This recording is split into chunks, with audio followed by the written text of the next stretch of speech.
No, hold on.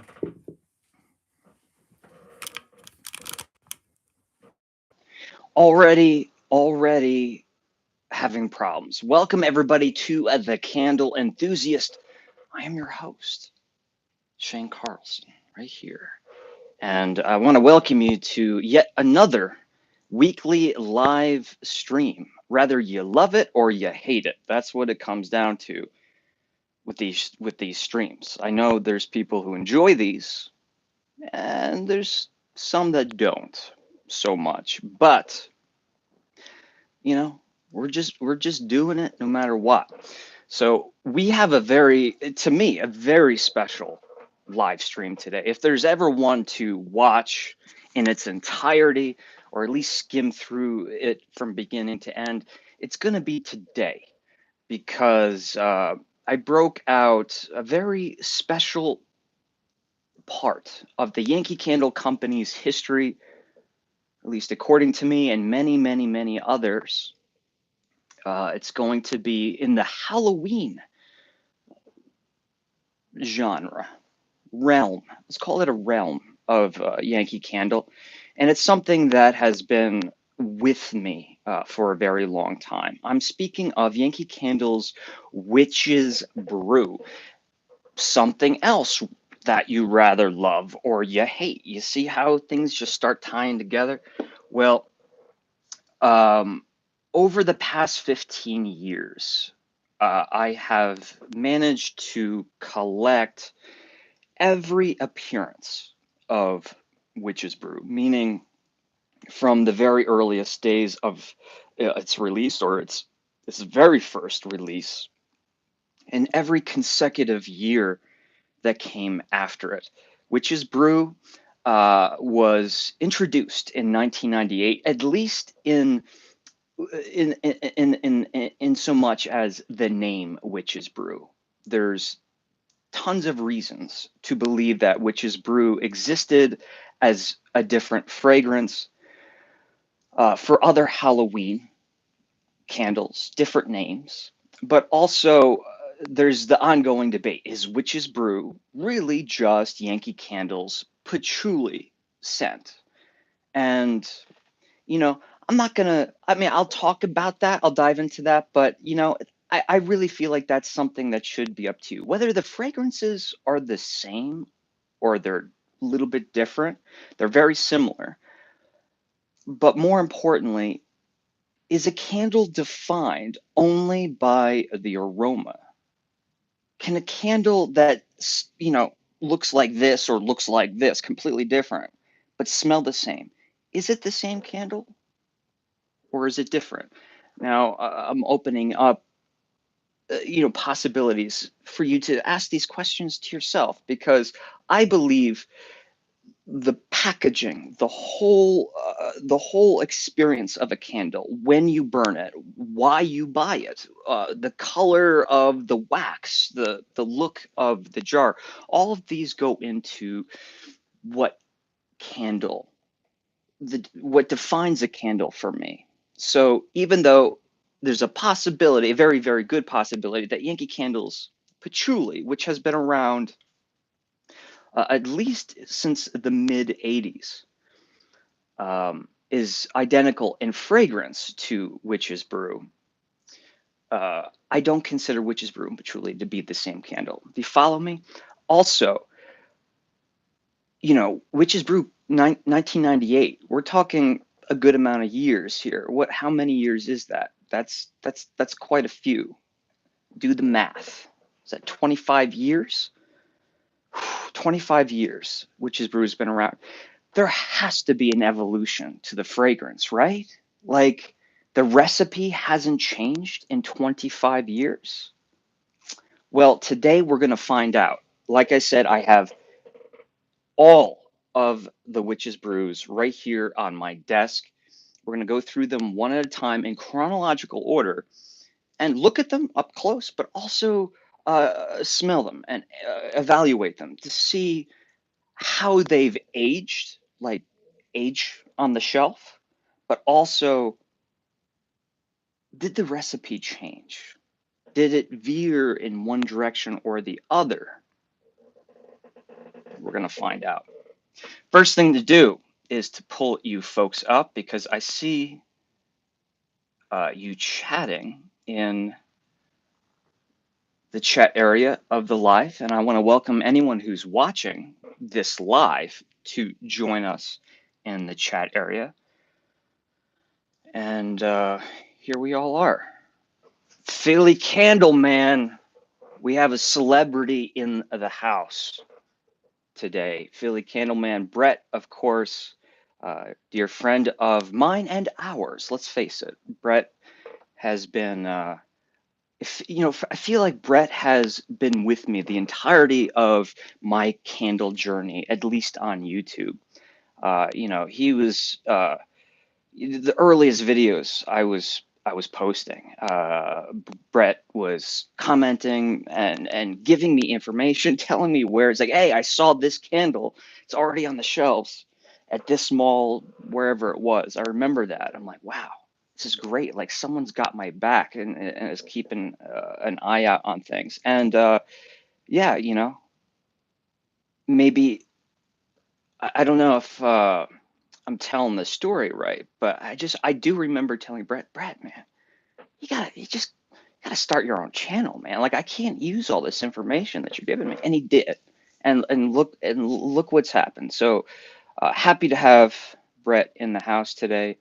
Uh, Wishing you and your family well, and I see everyone else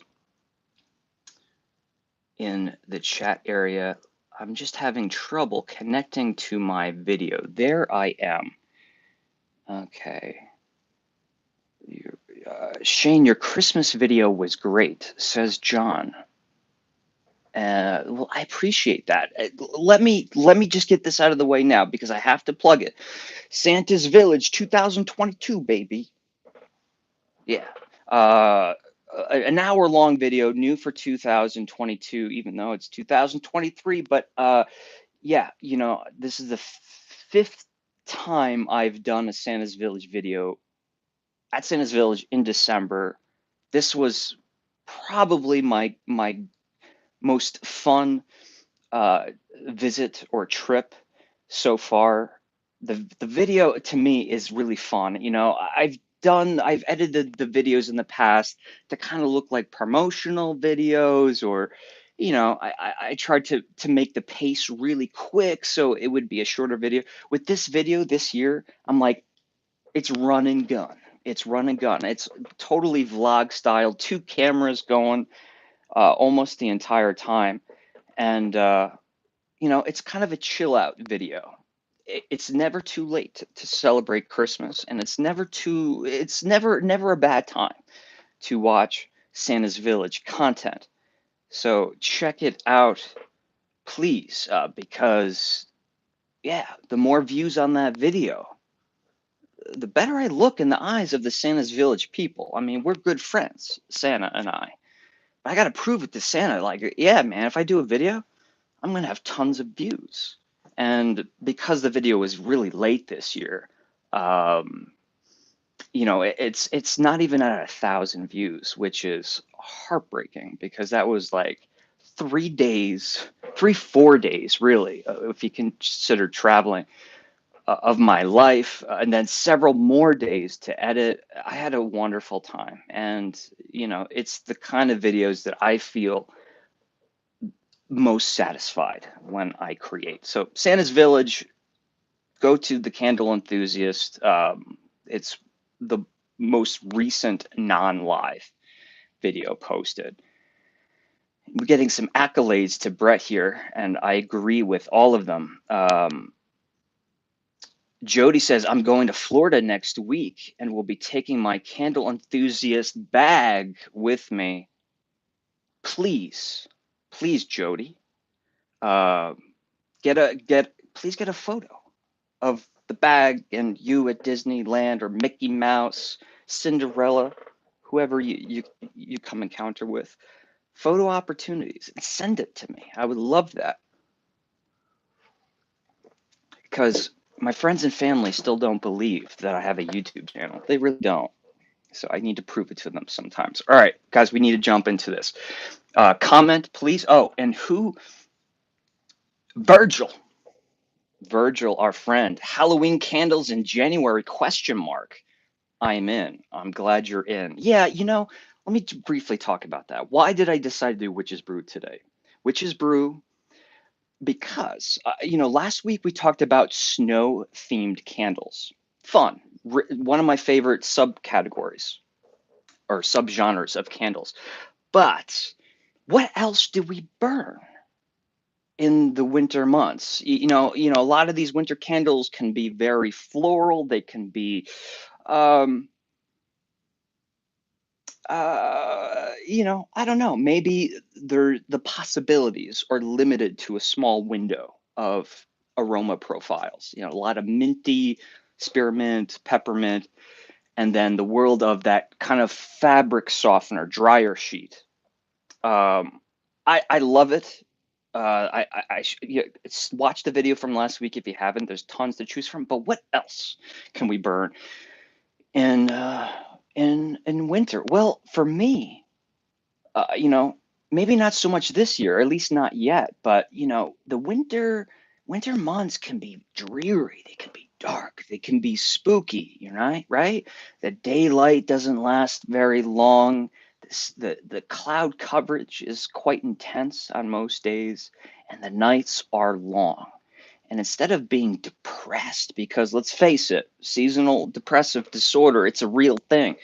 uh, Embrace the darkness, embrace the spookiness, embrace those howling winds that pound on your window panes, and burn something spooky. And what is more fabulous than the image of the winter witch? I can't think of much to top that. So let us jump into it. Witch's Brew, I've already kind of opened it up. 1998, and that's where we're going to begin, and then we're going to take a little of a detour and step back even further in time. But we'll play it by ear. So happy to see you talking about Witch's Brew. Ida, Ida, thank you. Yes, and thank you so much for your contribution today. What's the weather like for you, Ida, right now? What's going on? I see not the U.S. dollar symbol, but I see the euro symbol. So interesting. Where are you? No, I don't want to start there. I want to start here. All right. I guess we're starting off with the hot banana. Is that a phrase? Like for something that's really, really important? The hot banana. Let's make that a phrase. There it is, folks. Oh, I've wanted it for so long. And what's crazy about this is the original release of Witch's Brew, 1998. This may have been released also in 1999 with the same label. It looks that way, but it's hard to say for sure. But by the way, if anyone has information that things that I'm questioning, things I don't know, things I may be getting wrong because I get things wrong all the time, just comment. We're in this together. We're we are researching, and we are historians of Yankee Candle collectively. All right, so but 1998, there's a lot of things we can tell by that. There's this house warmer thing here, house warmer candle without the slogan. This is how we know that we're dealing with a house warmer from like 1990, possibly 1994, but most likely 1995 until the late 90s. Um, it's so simple. How, let's see if I can get. I see. I don't have it with me. But yeah, later on, they got rid of just candle, and it went. Well, I just want to make sure I'm getting this right.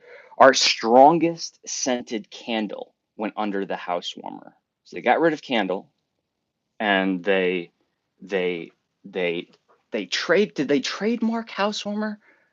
No, they licensed that name, so it was a restricted housewarmer. That's Yankee Candle's word when it comes to candles. And they put this, not the slogan, but our strongest scented candle. Okay, so let's get in close. Very, very simple label, but it's amazing how much it kind of taps on the nostalgic bone, so to speak. We have the silhouette of the witch riding over the moon. This, I don't know, maybe I'm milking this a little bit, but I see this brick chimney and the silhouette of the cat. I don't know. I feel like I'm in Salem, right? Like this, just that old-fashioned brick. Maybe there should have been a little bit of smoke trickling out of there, something to imply cold.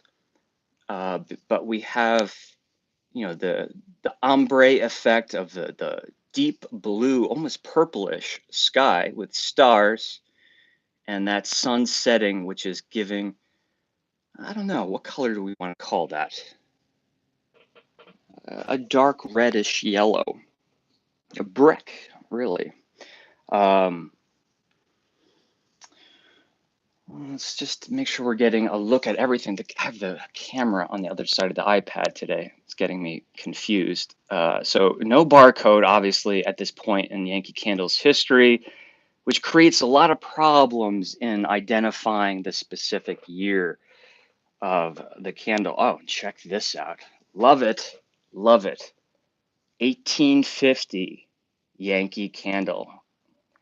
I say it almost every week, but yeah, Yankee really hasn't. If you consider that, they're up to like $31 now. I don't know. It's been a while since I bought a new Yankee Candle at the store. But that is not a lot of money if we're talking like 25-year period. Or I think the better comment to say is 1850 and 1998 that's a good amount of money. Like, that's an investment for sure. Again, the reason why I bring this up is because I think, and especially to my memory,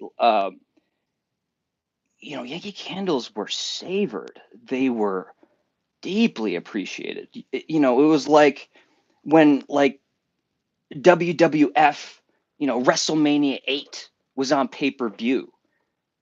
When my mom bought that for me, I was like, this is big.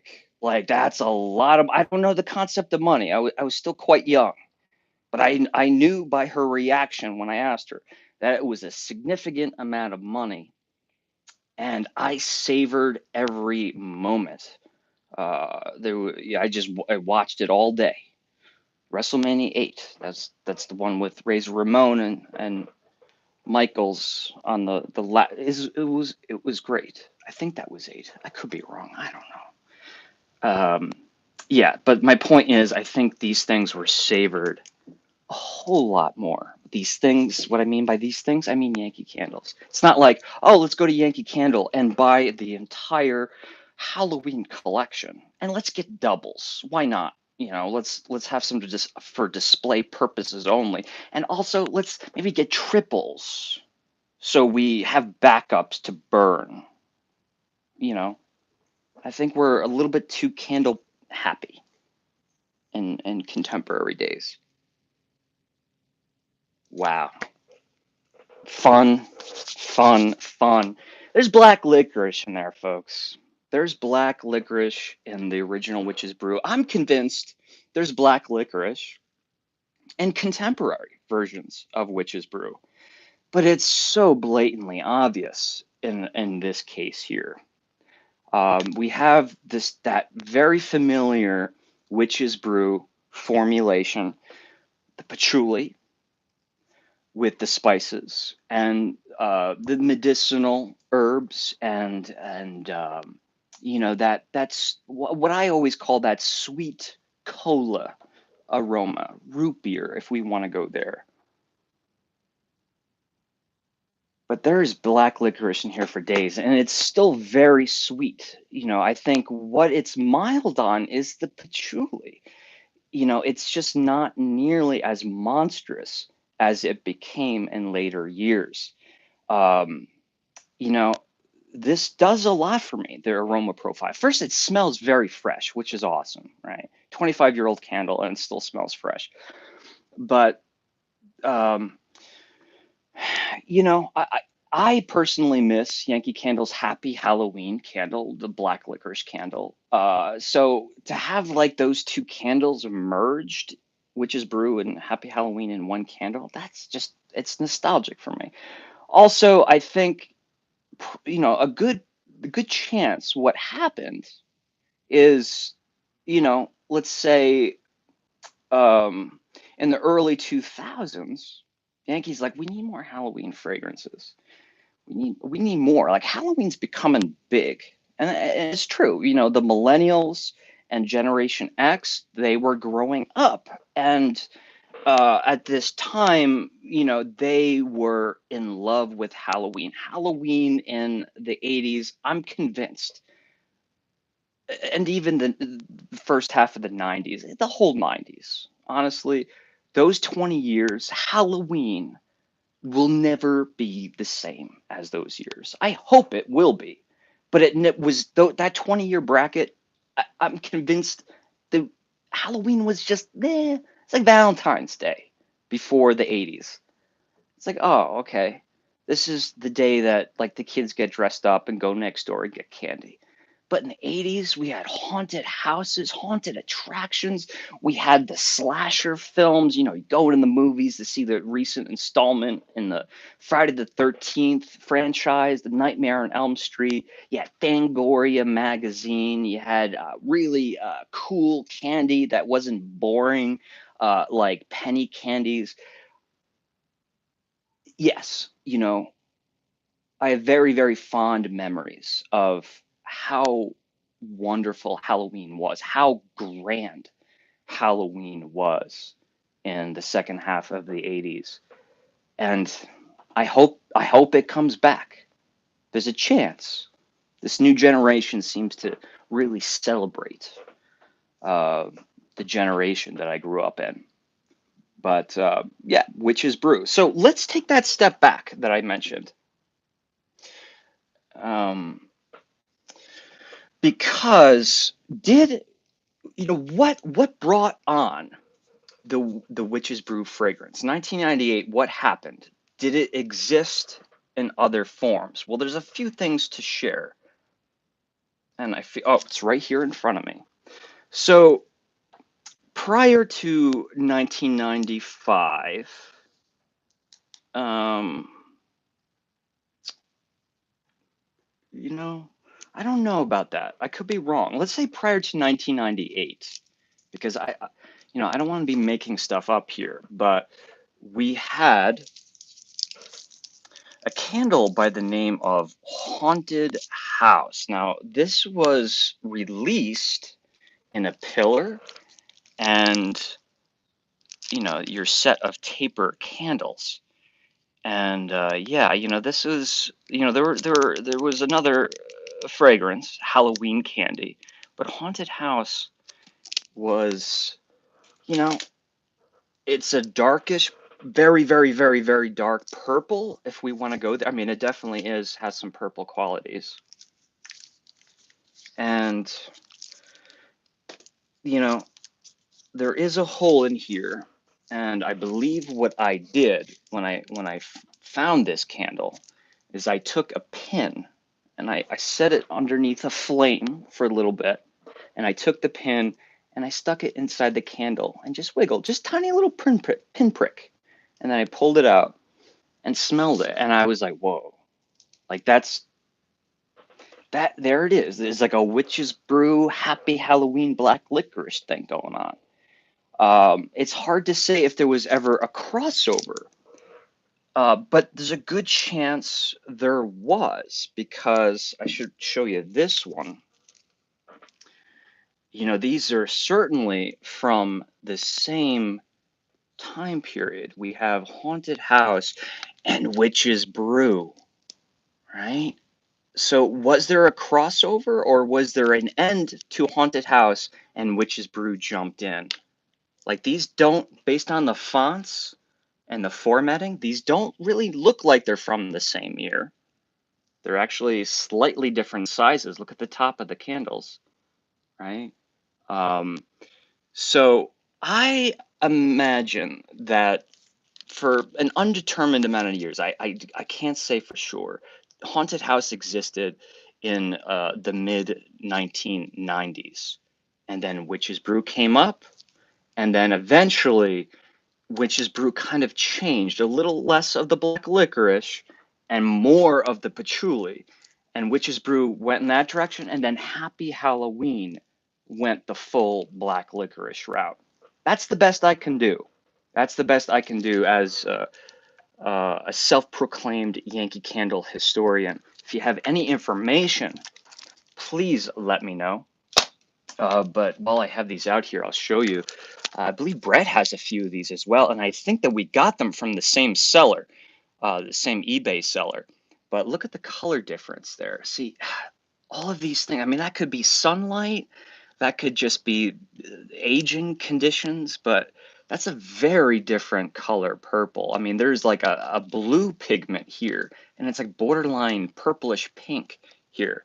But the labels are exactly the same. But the labels could have existed, you know, they could have had a box of labels, you know, over many, many batches or over a couple of years. So very hard to tell. Also, let's go back to um, let's go back even further in the timeline. Yankee Candle's Patchouli. This is a mid 1980s country kitchen candle from South Deerfield, Massachusetts. This is when it was produced, actually manufactured inside of what is now the Yankee Candle Village. And we have this green wax, which is interesting for patchouli, but maybe not.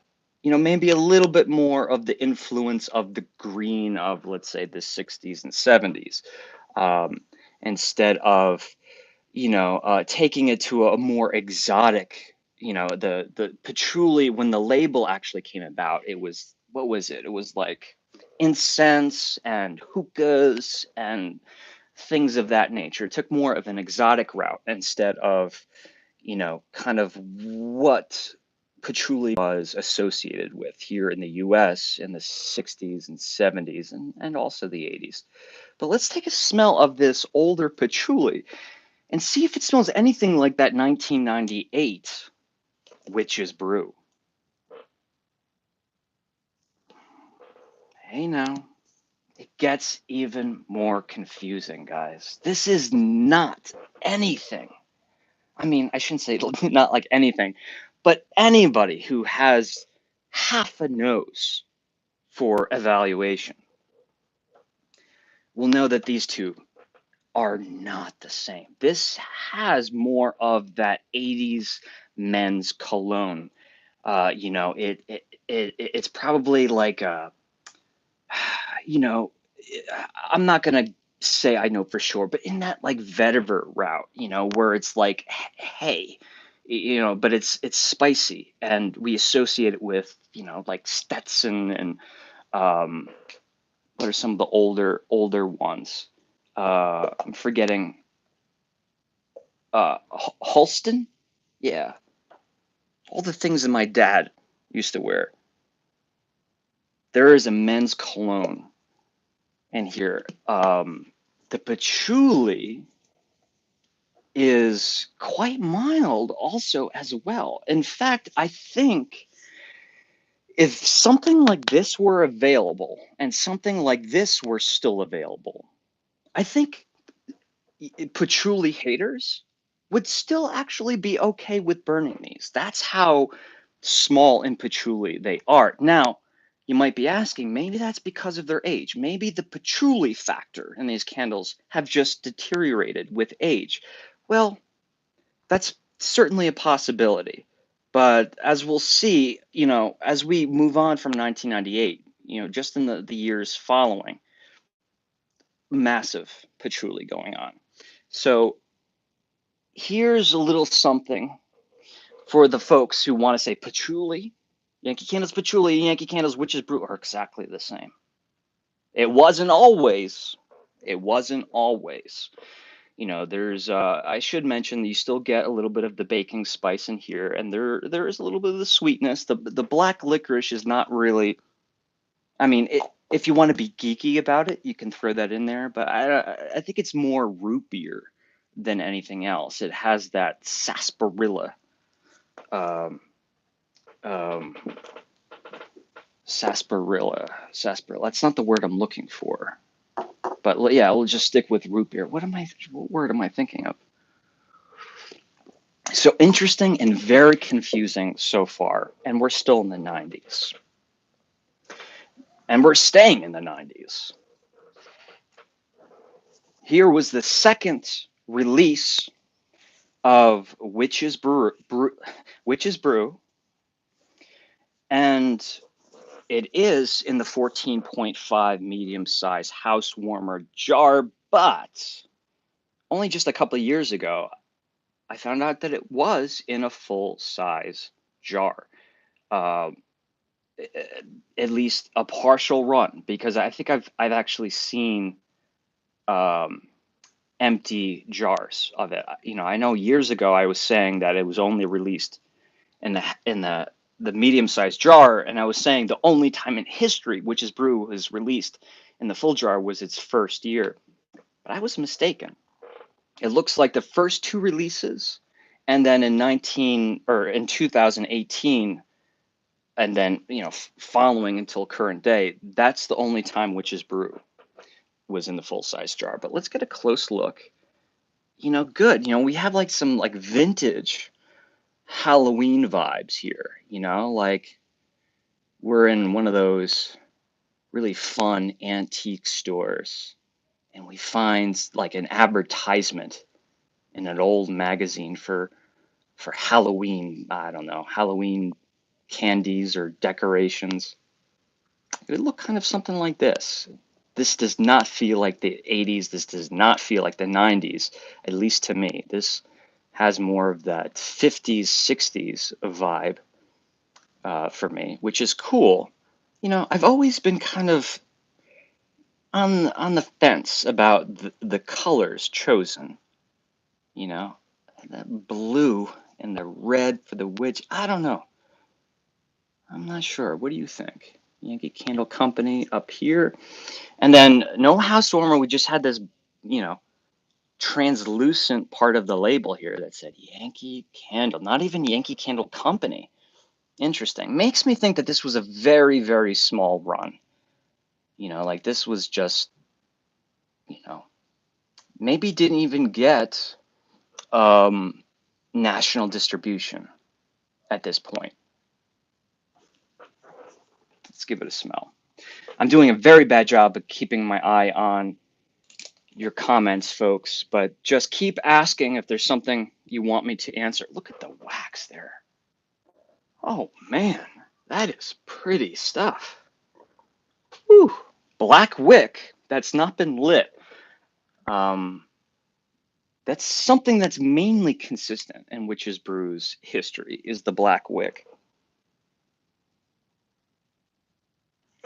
All right. I had two of these at one point, but I did sell. Ooh, it's lovely to smell two side by side because that's when you really start picking out the nuances. There's a little bit of funkiness, more so, much more so on the second release.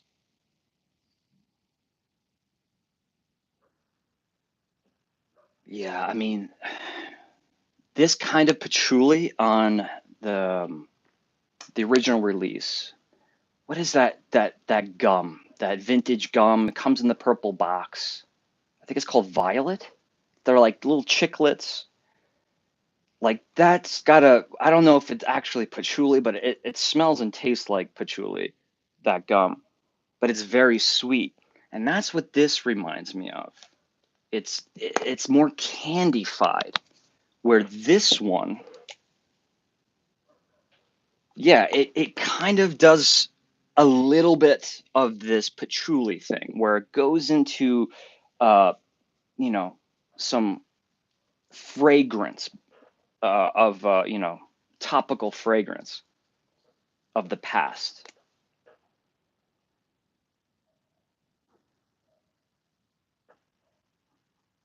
And still very sweet, very sweet. And I'm still going to say it. People who don't like patchouli, they might have been very okay with with this with this with these versions of Witch's Brew. Not as masculine or clone forward as the patchouli from the 80s, and not nearly as black licorice as the 98, but the 99 is a little bit more of what we came to know of Witch's Brew. The spices, the herbal notes, and still very, very sweet. I shouldn't say very, very. Maybe let's just use one very. It's sweet. All right, now the order that we go in from here might be jumbled up. It will be jumbled up. I honestly don't even know where to start. Um, and to be honest, I am kind of forgetting the the years on some of these. I mean, I used to know this like the back of my hand, but it's like I was hardcore about this back in like 2015, 2016. Let's go with the 2005. So you see, there's a 1999 and the first 5 years of Yankee Candle in the new millennium. Most likely, the two that I've showed you so far were recycled and used in those time frames. Trust me, trust me, trust me. Unless something was super exclusive and rare, in the 15 years that I have been legitimately collecting, not burning, but like collecting Witch's Brew, I have not seen anything from 2000 2005. That's including my own memories of shopping, like back in those days. Um, you know, uh, there's a bunch of things that probably popped up in those years, and we'll talk about all of them. But let's just fast forward to 2005. Very unique style. Now, this collection on this particular year spanned the Witch's Brew, and it was still Trick or Treat, I believe. At this point, candy corn was not available. We really had those two choices for Halloween fragrances in these days. But what's this in the style of? Like, this is where I should be like, this is the artwork is in the style of such and such artist. I don't know. But what I do know is that this is the kind of stuff, like this kind of artwork belongs in, like, it's right off the wall of like my several of my aunts growing up. My mom was never really that sweater and hot cocoa sitting by the fire, arts and crafts. She wasn't of that type, but my aunts were. I speak about it all the time going there. Handmade wreaths and candles and mulled cider. I mean, it was just like autumn gold. And this is something one of my aunts, my father's sister, like this could be right from her wall back in those days. And I think that's really the target audience for many of those years back then was, and there's nothing wrong with this, but moms, cool moms, autumn passionate moms. Um, things would change, thankfully. But the market for Yankee Candle was really pushed in that direction for many years. Hence the reason why I think Yankee Candle still struggles with the stigma of candles are for women. Yeah, I actually got, I mean, it was a funny comment, but it was kind of a knock to me recently on Instagram because I have candle in the name of my Instagram account, Candle Enthusiast. And someone, some stranger made a joke about, oh, like, go back to smelling your candles. Like, yeah, I get it. That, yeah, make fun. Go ahead, take a jab. But why? Like, what is going on? Like, people who collect comic books, well, that's cool. People who collect like vintage VHS and video games and send them in to get graded and then display them in plexiglass cases and they sell for like thousands of dollars. Back to the Future, sealed VHS tapes selling for $5,000 on eBay.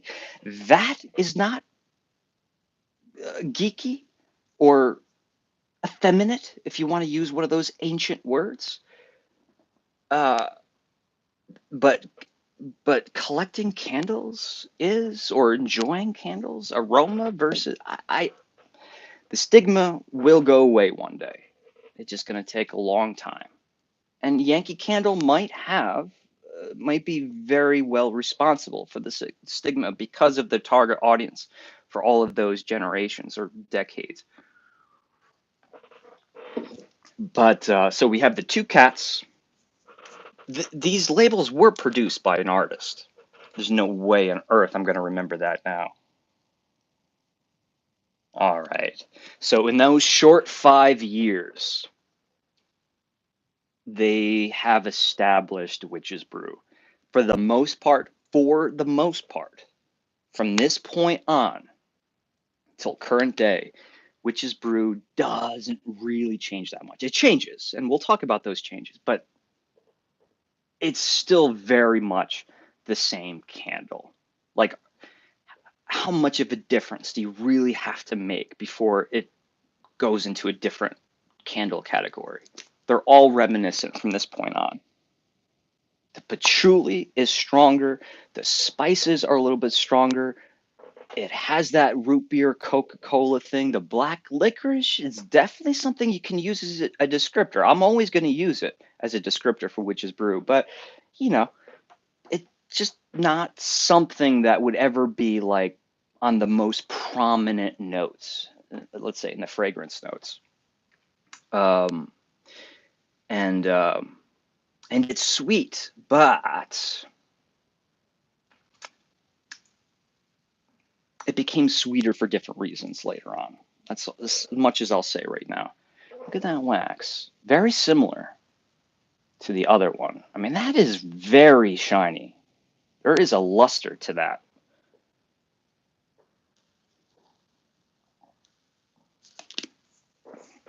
But still medium intensity. That does not, by smelling it right now, does not smell like it would be a strong candle.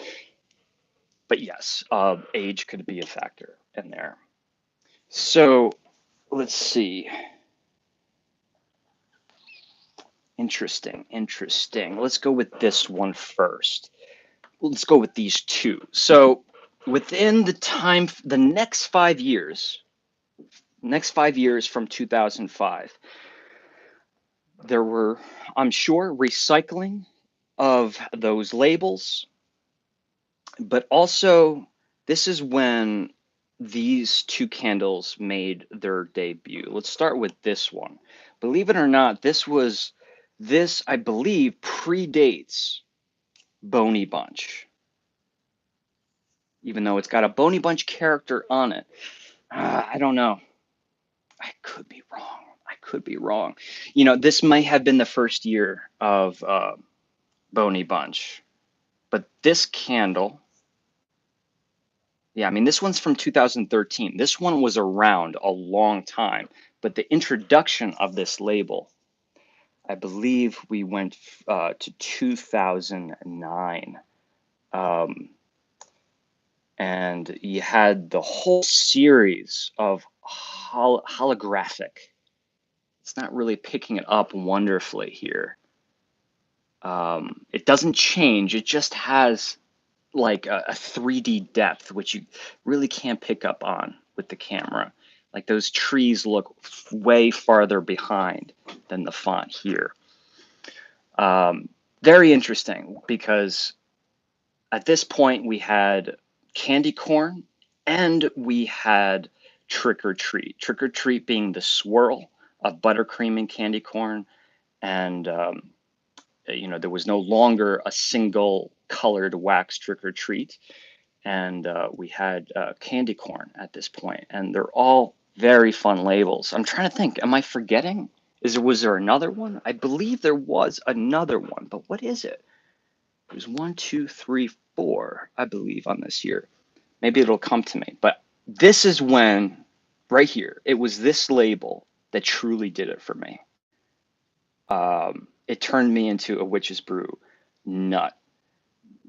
Something about the colors, the jet black and that purple, it just, at the time, I would say in like 2011 is when I started like collecting. I had been burning my whole life, but collecting in like 2011. And it was at this point, I remember like in the summer, like early summer, on eBay looking for Witch's Brew and trying to figure out, wrap my mind around like, wait, where are all these different labels? Like, what years are these different labels from?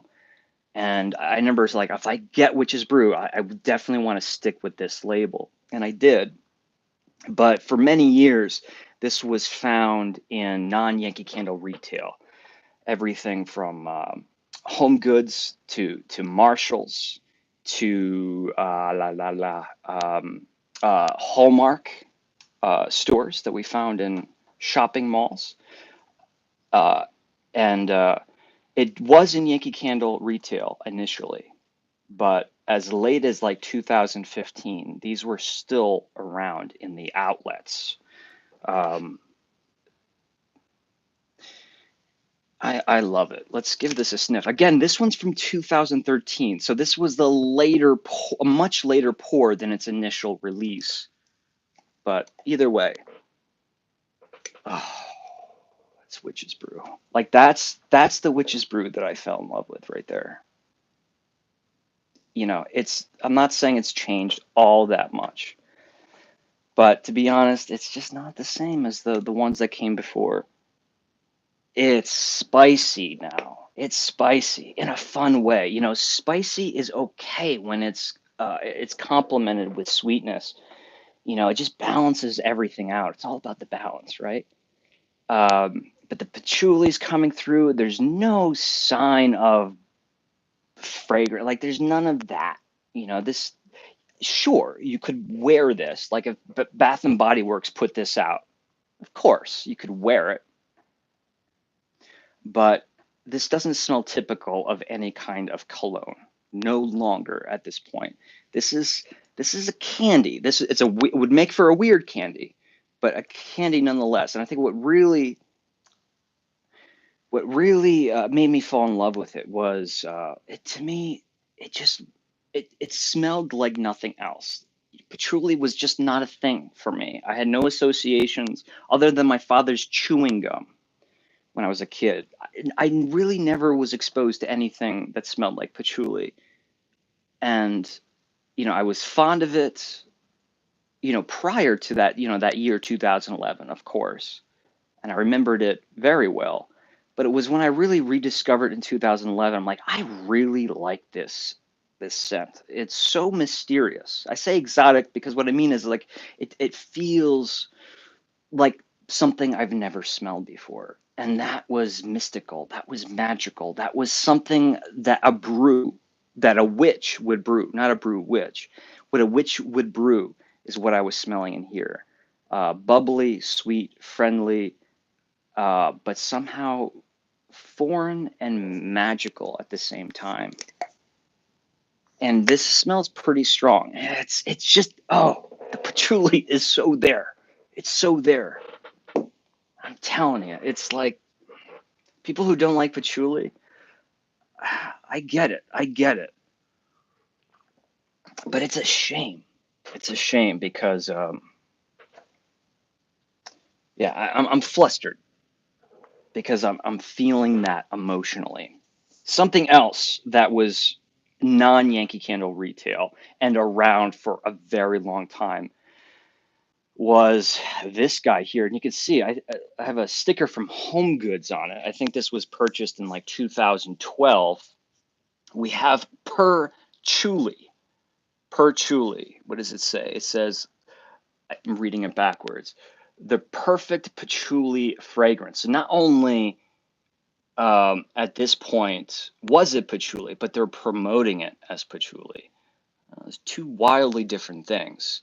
Um, and we have Sophia, who's still around to this day, on the label. Maybe, depending on how you look at it, may be the very first appearance of Sophia. It's not.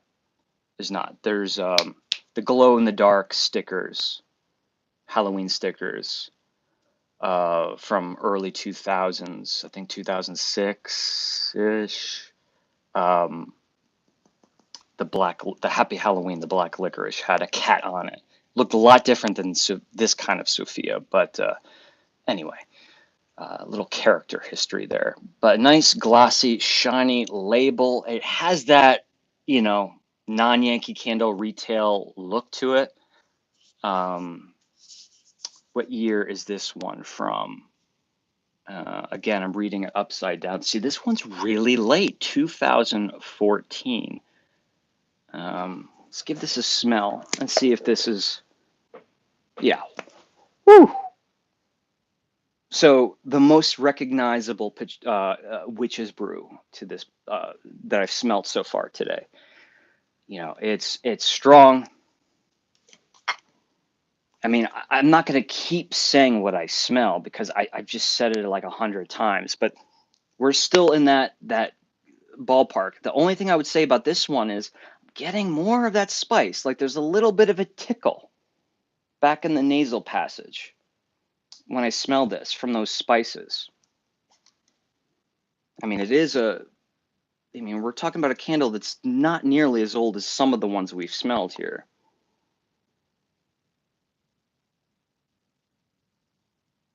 But it's a fun spice. I got to come up with a word that means spiciness, but in a sweet way.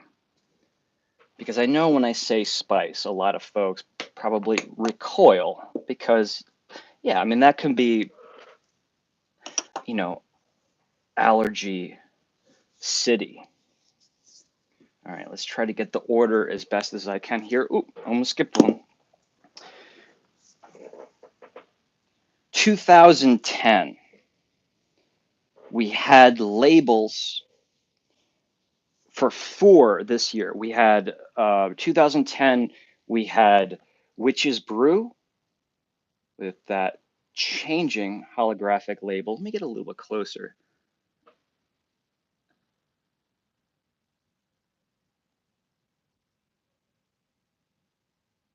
Um, we had Witch's Brew, Candy Corn, Trick or Treat, and All Hallows Eve, which was a swirl of,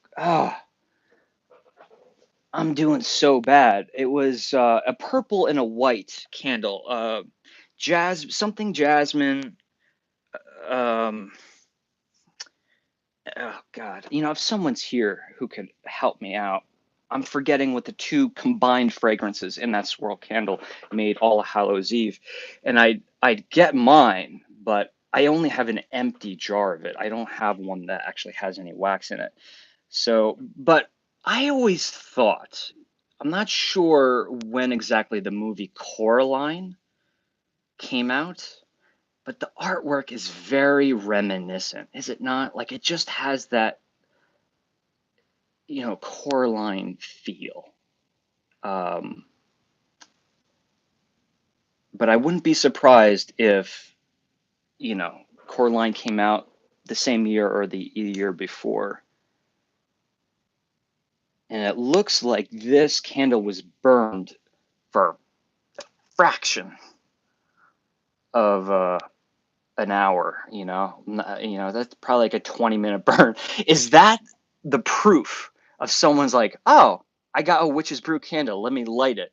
And it only took that much time for them to realize, I hate this candle, get it away.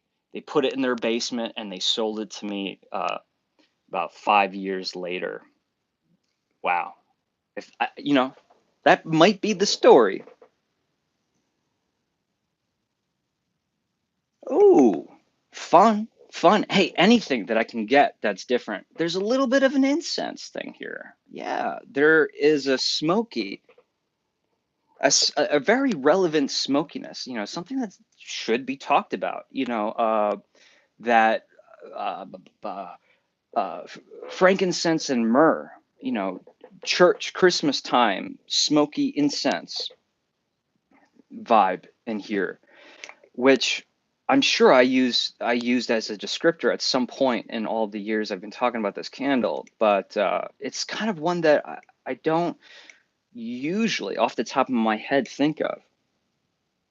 But yeah, yeah, like there's some Christmas vibes in here.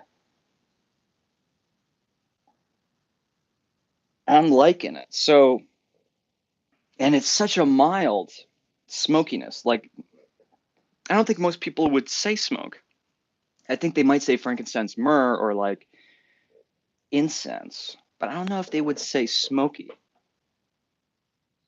But it definitely is reminiscent of not just frankincense and myrrh, but frankincense and myrrh in the form of incense and lit. Completely different smells. 2010 Yankee Candle. What was, I have some photos of actually being at Yankee Candle's party on this year. I have to find them. But the problem with these labels, see this holographic label, it's very thick, this label. And the label peels, it would peel off very easily. Hence, I think there's a lot of Witch's Brew candles on eBay that are labelless, but probably at one point had this label on it. I'll be honest with you. If mine were peeling, I can't remember, but I may have put more adhesive on it to keep it in place. All right. 2013. So confusing. I should have done like a short rehearsal before I started the live. Yeah. Okay. Yeah. So although this candle has 2013 on it, it was released in 2012. Okay, so the jack-o'-lantern candles. What's really fun about this is showing the whole collection. Candy corn had the jack-o'-lantern, like the orange glass and the pumpkin carving. And then, this one had, still a jack-o'-lantern in my opinion, but more of a, of course, the skeleton cut out. Really fun. This is the first time they were really getting creative with the labels, because although this is a very dark tinted glass, once you got this thing burning, and I have my old empty jar on my shelf as well. Once you got this thing burning, it illuminated. Like the light really popped. At least when you had it in a dark room, the light really popped from the mouth, the nose, and the eyes, where it would glow a little bit from the black, but really a significant amount of light would pour out. So it was actually acted like a jack-o'-lantern candle. Really fun idea. This is one I don't talk about a lot because I'm so enamored with the ones that came directly after this, the wraparound labels. But this was really fun. Introduce the introduction of the Witch's Brew banner. Little thing, but that was a really nice touch. That added a lot. because no matter where you had it turned, you could get the name of the candle and who it was from. Let's give it a sniff. Now, this one, I did burn my original, but at some point I bought this one and never lit it.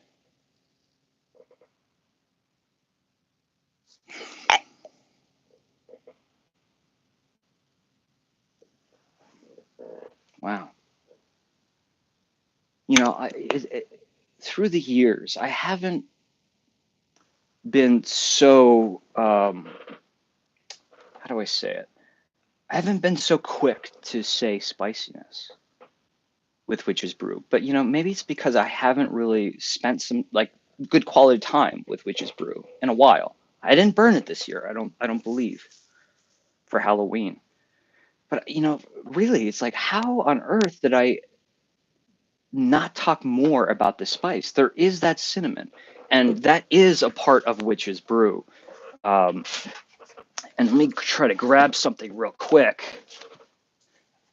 I have my fragrance finder here. Now, this never talked about Witch's Brew. I don't think the Witch's Brew fragrance notes were ever released, but in here is the patchouli. And at this time of the fragrance finder, this fragrance finder history, patchouli and Witch's Brew were, for the most part, the same. But I want to read you the fragrance notes of patchouli, if I can find it.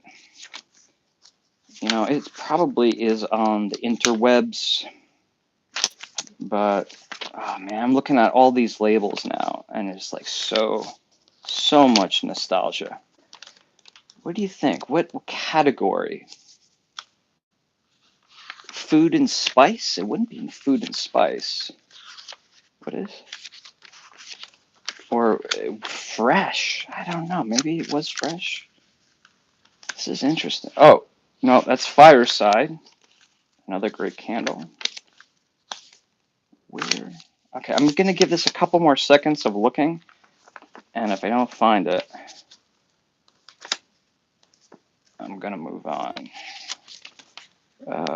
Again, a rehearsal at the beginning of my streams before I start would be very helpful.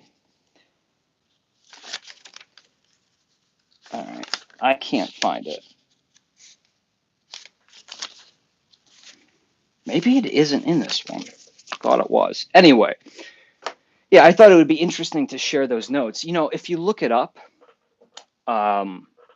online, you'll find the fragrance notes for patchouli, and I think you should, because it'll kind of, you know, the black wax of Witch's Brew, it really throws you off. You know, the color of anything, whether it be wine, beer, whatever you're smelling, the color of it,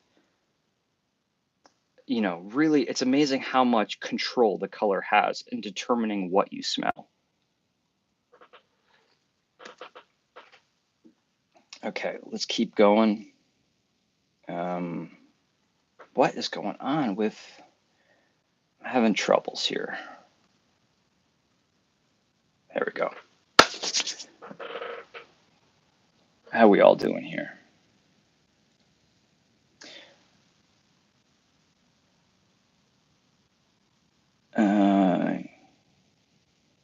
Very cool. Again, if I miss anything that you guys really want answered, don't be bashful posting it again, because I'm doing a really bad job of keeping my eyes down there. 2012 was the Jack-o'-lantern. 2013 introduced this. Yeah. And can anyone say game changer? At least it had the potential to change the game. But there was a handful of years where, like, Witch's Brew, like, obtained cult status.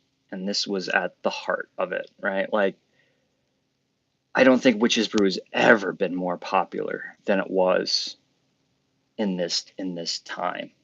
wraparound label. I mean, not super detailed, right? Like, I mean, to me, it's beautiful. I don't want more than this, but bats, frogs, stars, skulls, crows, ravens, all of that with the witch and Sophia about to cross the crescent moon, the banner on the top, just overall appearance, black and white, essentially.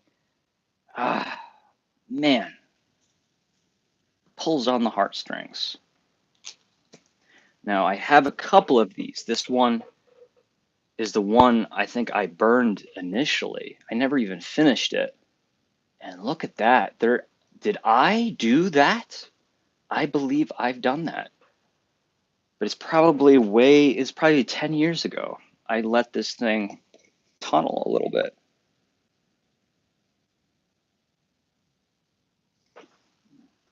Different. Still the same candle, but we are actually going back a little bit, getting a little bit of that cologne influence. I really wish I knew what the ingredients in, or some of the ingredients are in the colognes that I'm referencing. It's a very herbal, organic, dry, if smell, if that makes any sense. Like dried out grass, dried hay. And I would even venture to guess there is some sandalwood in here as well. Maybe there's not sandalwood in here, but it's not a far stretch to be like, it's reminding me of sandalwood for one reason or another. And I just kind of exposed that this was from an outlet. That is something that needs to be considered. This particular one was from an outlet. And I remember where I bought it, Lake George, New York. And I wasn't even living in New York when I bought it. So I had this shipped to California. But back in those days, outlets were a little bit more reliable. But, maybe there was an off-kilter balancing of the recipe for that one. Still very much Witch's Brew, just not nearly as sweet, a little bit more of that cologne, and kind of a step backwards on the spice that we've been getting on the years prior. Now, one more year forward, we have 2014, and this was the year of, the same label. So excuse the dust, guys. It's impossible to keep these sparkling clean. Same label, but we have, tricolor artwork. You could say, I don't know. Maybe there's two colors. I'm saying the white, black, and the orange. So, so a little bit of the flourishes. The question was, and still is, which one did I like more? Of course, when this came out, it seemed so fresh and new and lovely. The banner was orange, but I don't know. There's something about the just straight up black and white one that was a little bit more, I wish, I can't believe I'm being picky now, but I wish that even though they added the orange, they still mixed up the the the artwork a little bit. They did. They added these windows. It's kind of the black base. The cutout adds some depth. It definitely does for sure. But I don't know. Maybe they could have added something else. Maybe added a different witch, give her a different position. Now this one was, so this year, again, 2014, a matching candy corn and the only release of ghostly treats, at least in the candle form. I guess it was released a year after in a layered candle. The only time Ghostly Treats was released on its own in a candle, 2014. It was the best trio ever. Like there was no ifs, ands, or buts about it. Like you had to on that year get all three. You had to line them up on display. You had to. And I remember I went to the Yankee Candle Village Halloween release party, the launch party, as they're calling it now. And they didn't have the Ghostly Treats. I'm like, this is like, how could you not have it? Like, this is the release and this is the flagship store. They didn't have it. They had none. It's not that they sold out because I was like within the first 10 people online to get in. So I just called around and I ended up driving about an hour and a half to Stockbridge, Massachusetts at the Yankee Candle on Main Street, which is now closed. And I bought 3 Witches Brews or candy, one more time, Ghostly Treats there. Burned one smashed in an earthquake. It was an earthquake. What am I saying? My mind is so backwards. Yes, an earthquake in Napa Valley. One smashed. And I still have one untouched. I don't know if that was an original or if after the earthquake I went and I purchased a new one. I believe I had given one to my dad as well. Let's smell this. This is not a show on Ghostly Treats.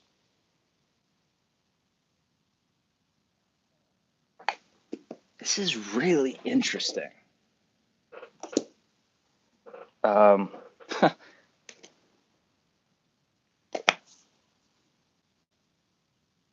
2014. Again, this label is old, but this was poured in 2014, as was this. These were both, this wasn't purchased new. This was purchased like right off the shelves on opening day and stored in perfect conditions. This doesn't have an opaque jar. It's just translucent or transparent glass, clear glass.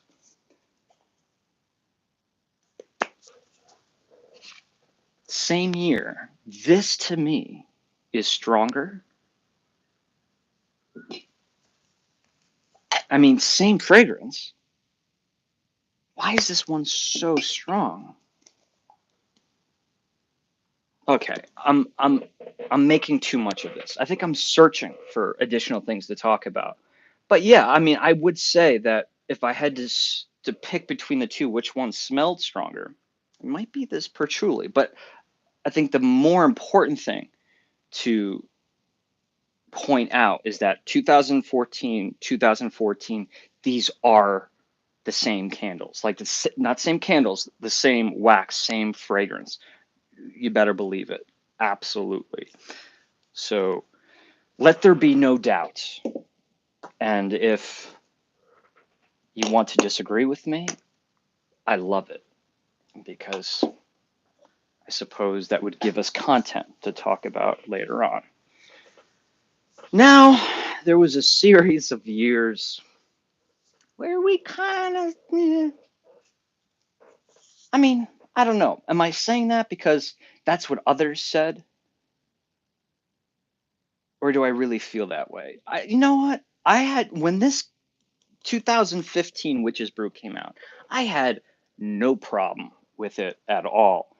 I was still in California. I went to Santa Rosa in Sonoma County to buy this candle, and I bought a bunch, man. And honestly, I still have the duplicates and maybe triplicates. This ombre. Let's just talk about that.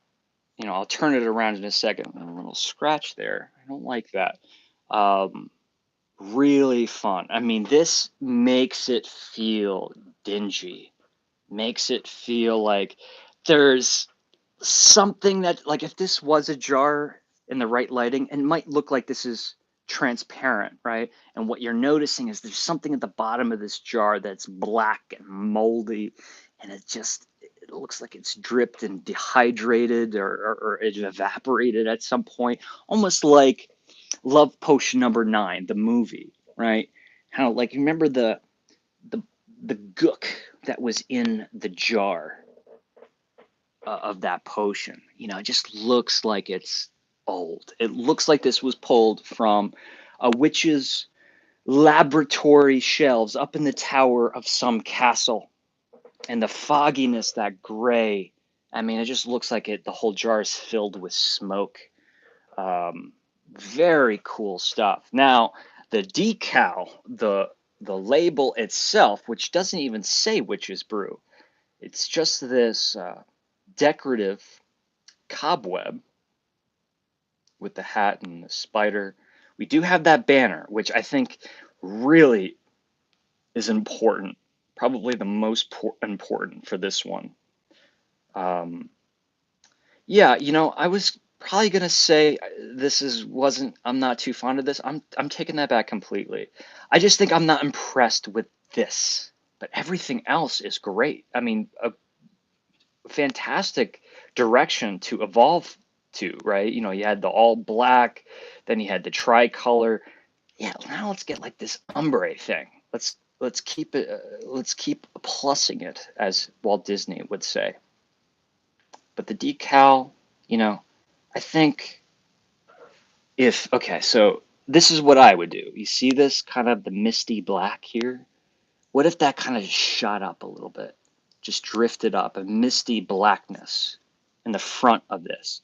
And it was just a vague silhouette of, a witch's profile, even a little bit of the hand, right? Like she's emerging from this black gook on the bottom of the label. Doesn't say Witch's Brew, there's nothing, just the silhouette of her there. I mean, this is a sticker after all. Like you could peel off this color on the jar and you just had the Witch's Brew title on the banner. I think that would have been cool. This kind of doesn't feel like Yankee Candle. I think that's the biggest problem for me. But let's give it a smell. This one was my lit one, and I was going to say it was more matte. I think it is more matte, but it's still very glittery. Has a luster. Yeah, I mean, we're in Witch's Brew territory. It's sweet, it's spicy. It's probably at this point I should start introducing the idea. I think from this point on, Witch's Brew seems to get a little bit sweeter every year. And maybe I shouldn't say sweet. I should say it has more of a Coca-Cola classic tinge to it that becomes more and more relevant as the years increase. And I don't know why this was a change. My guess would be that, there's one way to make people hate patchouli less if they hate it, is to make it more sweet, to put something else in there to give it more, more of a refreshing, sweet association. And what's better than like a nice cold mug of frothy Coca-Cola Classic, maybe out of a glass bottle that's partially frozen. I like that. When you have a Coca-Cola bottle and it does partially freeze, and when you drink it, you're getting more of a concentrated solution, liquid, because a lot of the water is frozen, but the syrup has not. Get some Coca-Cola Classic syrup. And the spices, nothing's tingling in the back of my nasal passage now. It's not as spicy, but it still has like that, that medicinal root beer, spicy herbal nature. I don't know. Keep going. Now, this year, I will make something of this year. But what's important to note about 2016 was this is when there were a lot of changes with Yankee Candle. There was a brand new acquisition. There was a change of labels. A lot of changes. Even the 2016, late 2016 is when the fragrance notes were added to the website. And the font changed for Yankee Candle. A lot of changes 2016. Whoa, boy. And, you know, this may have suffered a little bit. Also, this was the year that candy corn was retired. We had a swirl candle on this year. Ooh, there was two that were almost identical.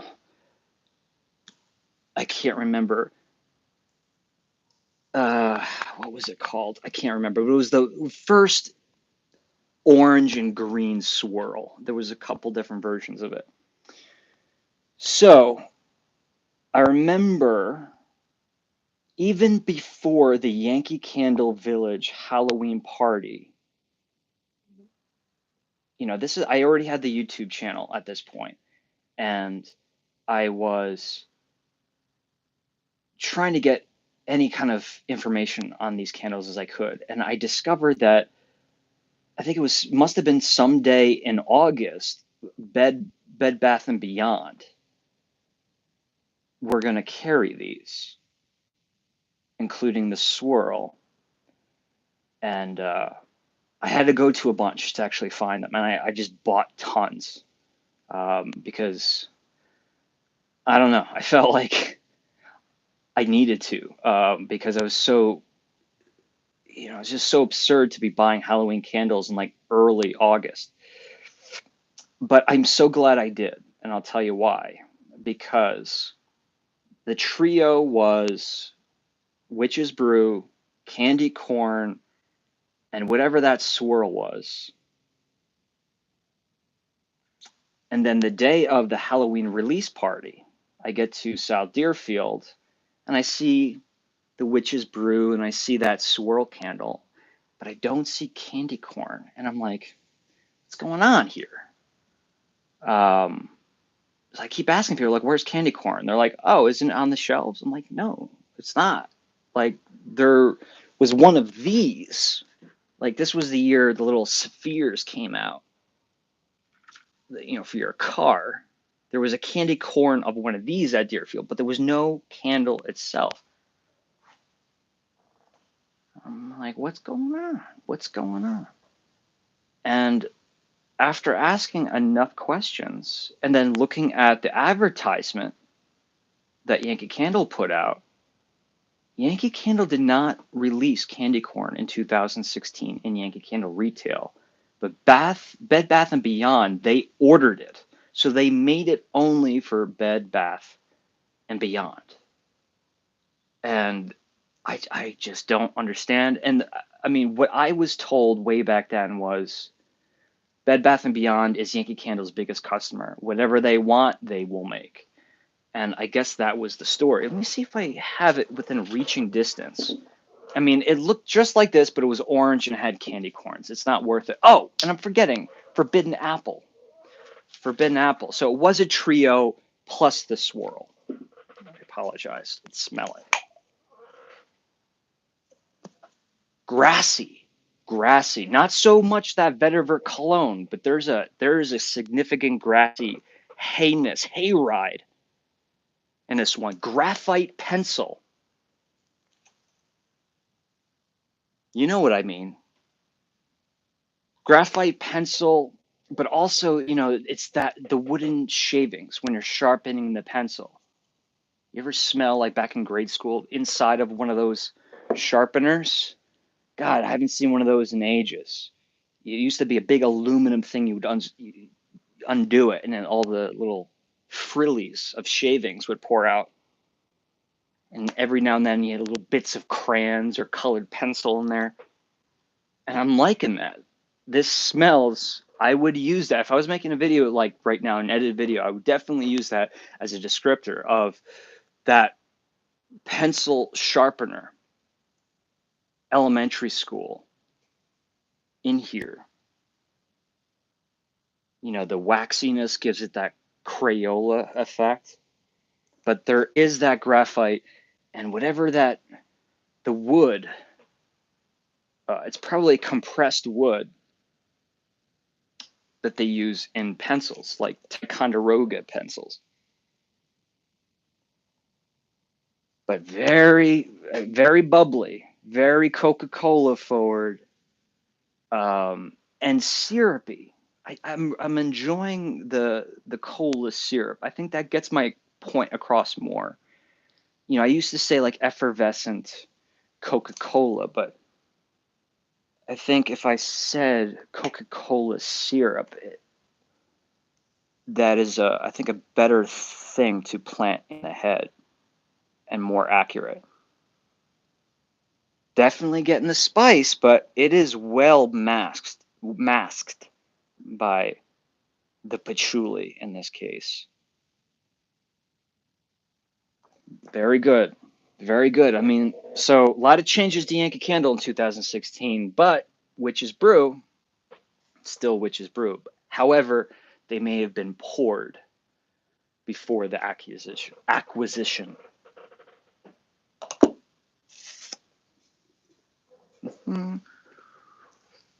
Let me throw in some of the extras. Nothing important, but the car spheres, as I just showed you. Here was something. You know,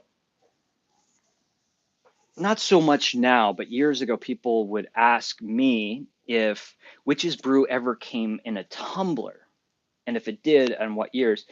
There was a bunch of years there where they were putting out other formats. They had kind of odd shaped apothecary jars. They had the really cool ceramic jars, very small, but very, very cool. I think Brett has all of those, if Brett's still with us. And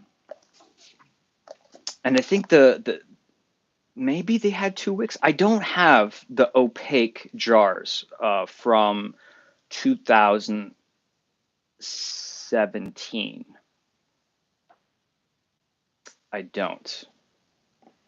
But Witch's Brew did find a way into the tumbler territory. And in this case, Simply Home, which was, again, non-Yankee Candle retail. Catalogs, Walmarts, Targets. At this time, Yankee Candle had a whole line for home goods and all Yankee Candle retail, and it was Simply Home. You could also buy Simply Home at the outlets, and at the flagship stores at that time carried them. But what was really interesting, not just the tumbler, but the first appearance of Witch's Brew in a non-paraffin wax. You know, this is very much like that 2017, the Haunted Hollow color. You know, I can't say this is soy wax, but to play it safe, it's some form, some combination of vegetable wax, softer wax, which is great if you need more fragrance fast. Doesn't last as long, but you get a bigger punch of aroma with a softer wax than this, like this. But I think you're compensating by perhaps losing the fragrance. Now, Yankee Candle has mainly adapted to this wax these days, right? If they're still making paraffin candles, it's just not a lot, right? I don't even know, honestly. I probably couldn't know less about Yankee Candle in contemporary days. It's not that I'm a hater. I can't get emotionally involved with Yankee right now unless it has something to do with Halloween. But it just, to me, does not smell very strong. In fact, I mean, this is old, and I would imagine vegetable wax doesn't nearly hold up as long as paraffin. But I think some people would struggle even identifying this as patchouli or as Witch's Brew. Definitely smells like patchouli, but it's all of the other nuances that make Witch's Brew so unique and fun. don't get it on cold. But it did come in a softer wax in that jack-o'-lantern form. But it was released in 2014. Again, the jack-o'-lantern collection was originally released in 2012. But as with previous years, some of the designs, the skull design was found in non-Yankee Candle retail for several years following. So 2017. Look at this. I saw the yellow label here, and I'm like, I know I bought this not at an outlet, but this is the one I found before it was released. I found this at Woodbury Commons in the lower portion of New York State, an outlet center. And look at that. They had changed the font at this point, except for the UK candles. And if you look at the net weight, you see that's not right. And then we have Infusion. Yeah, so this was a UK exclusive, maybe not UK, very, very well, because it's French here, very well could be for Canada. That's, in fact, that has to be what this is for. Imported or exported to Canada, the folks in Canada. So the label was a little bit different. You see, you have limited edition, but you also have edition limitée. Again, French, but we had another wrap around label. Little bit underwhelming. We had the returning jack-o'-lantern, not the returning, because this was 2017. The theme for 2017 was this jack-o'-lantern. This jack-o'-lantern appeared on the tumbler of Haunted Hollow, and there was some accessories, mainly the UK. The European crowd got different accessories than the US that had the pumpkin on it for 2017. The lid, very cool. Again, the black, opaque, semi-opaque tumblers of Forbidden Apple, Haunted Hollow, and Witch's Brew in the softer wax came in the 12-ounce tumbler, but they did have the medium paraffin house warmer jars as well. So the house warmer jars, Witch's Brew, and Forbidden Apple, but they did not release this look for Haunted Hollow. Missed opportunity there, because that candle has reached cult status at this point. Now, I do think there is a problem with this candle, and I don't see the non-outlet candle in my vision. I mean, it's Witch's Brew, but it just seems very distant, and that's probably because it was an outlet candle. So again, I really can't examine that. So I think there's some pluses to this. It just feels somewhat underwhelming. Good idea. I think that the execution just could have been a little bit better. And I think after all of the years of having the non-translucent jars, it was just not fun to go back to it. Maybe they could have, I don't know.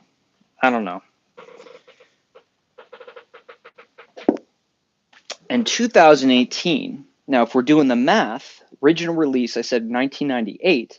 In 2018, I was the only person, I believe, in the world, not even Yankee Candle themselves, realized that this was the 20th anniversary of Witch's Brew. I thought somebody would catch on eventually, but here I am. I was on YouTube like 20th anniversary, and there was something big that happened that year, because since the first two original releases of Witch's Brew, Yankee Candle was putting Witch's Brew in the full size house warmer jar. And, years have passed now and it doesn't feel all that exciting, but I was insanely excited. I drove all the way to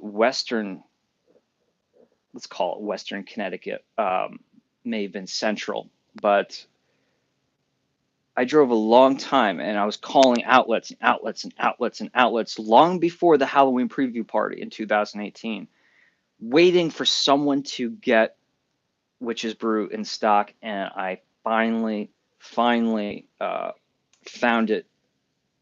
I forget the name of the town and the outlet plaza, but I drove out there. I documented the whole experience. I hosted a live, and the internet got the first up close view of the Witch's Brew, the new label. First time for a lot of things. The keyhole label, new font, full size jar.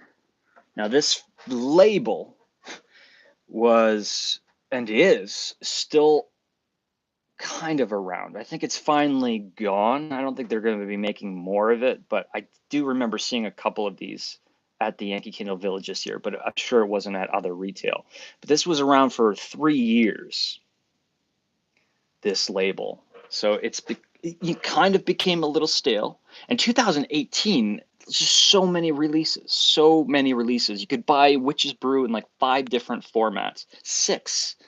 But we had the Raven right here. And I always thought that was a stained glass window, as in this was like a cauldron in the tower of a castle. And that was like the stained glass window. But if you look at the full image, the stock photo, it's clearly of foliage. It has the coloring of like a eucalyptus. It's not eucalyptus, the shape of the leaves, but the coloring is very similar to eucalyptus. But was really cool was the brief discussions on, okay, we obviously have a raven or a bird right there, but if we cover up the beak just a little bit, not much, but just a little bit, does it look like not a silhouette, a profile view of a witch? Arm holding like a shaker. She's shaking something into the cauldron. The nose and the brim of the hat. And even if we look here, it looks like the hat's kind of extending backwards. It's far-fetched, but there was definitely a very hot discussion about the topic of, is that a witch on the label, or is that a bird, or is it both, and was it done on purpose? I can't answer any of those questions, except that this wasn't a photo produced by Yankee Candle. So I think Yankee doesn't know or wouldn't know. The creator of the image is probably, maybe they went for that. Maybe it was a happy accident, as Bob Ross would say. A little bit sparkly, but not much. Not nearly as some of those older ones, although the surface there does look pretty good. And this was the one from the outlet that I had gotten. So just to play it safe, let me get one that wasn't. I'll smell both of them.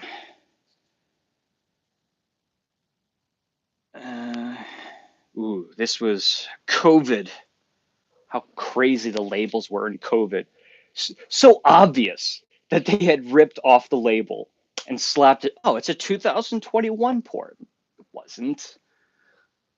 These were recycled candles. You could still see little bits and pieces of the labels that were removed. I didn't really like that, Yankee. I mean, it's a little sneaky.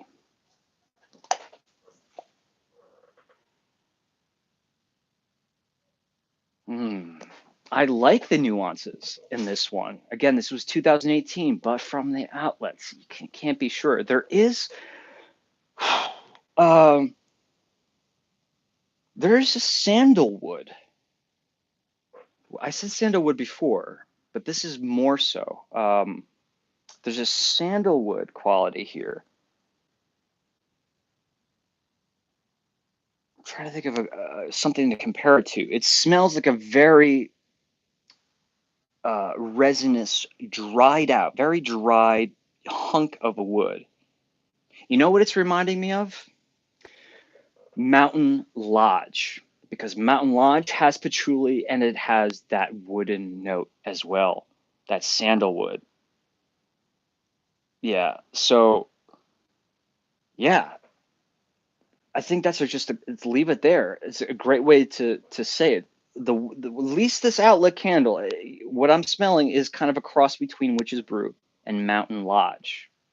Mountain Lodge is still out there, right?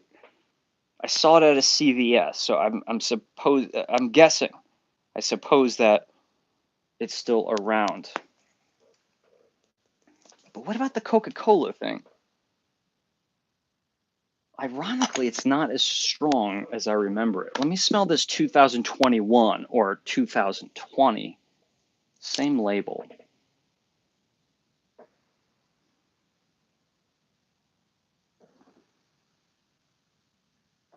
Yeah, okay, so that's far more the profile of Witch's Brew. Sweet, sticky, spicy, herbal. Love it. Little bit of the smoke. Root beer, star anise, black licorice.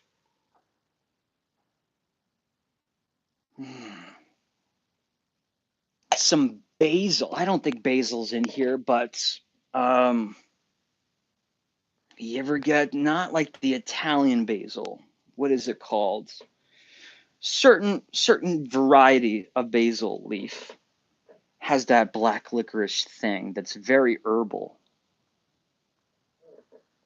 Remember Graveyard Fog by Colonial Candle? I think also 2018. That had basil in it. At least it wasn't the fragrance notes. Yeah.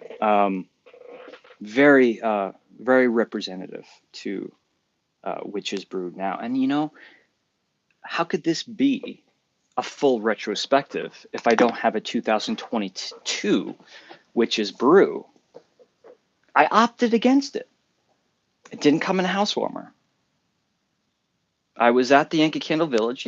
You saw my video, or at least you know that I did a video for the Halloween party. And I think my thought process was, I'm like, maybe I'll get it, but I'm not going to get it in August. If it was in a house warmer, I would have bought it, and it had a different label.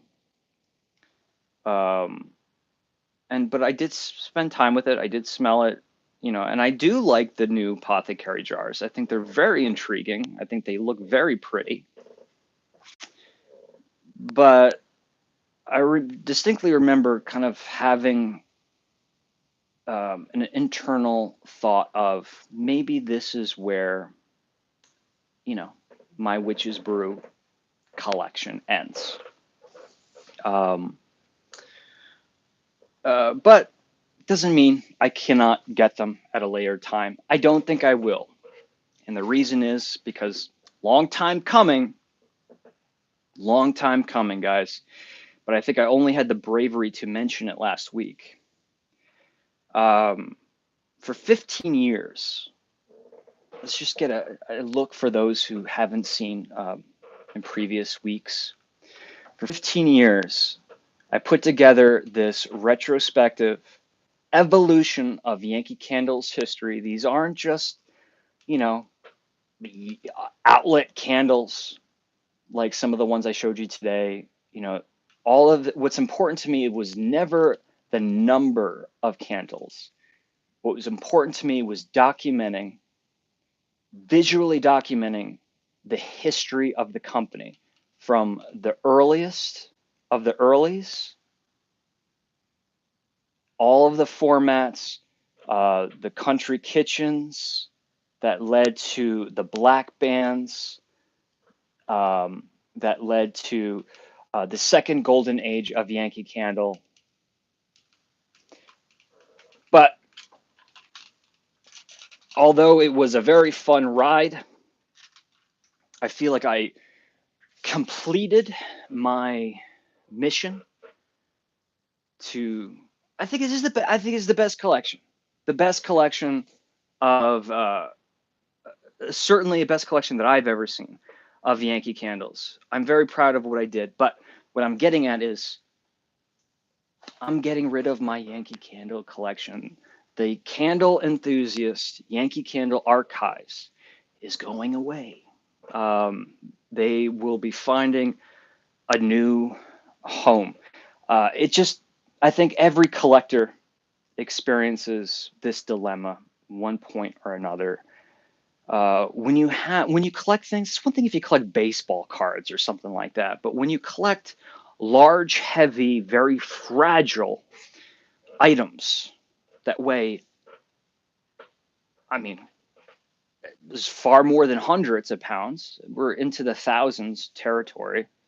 Um, it ties you down, you know. And I've never been an immobile kind of person. I've always kind of moved around.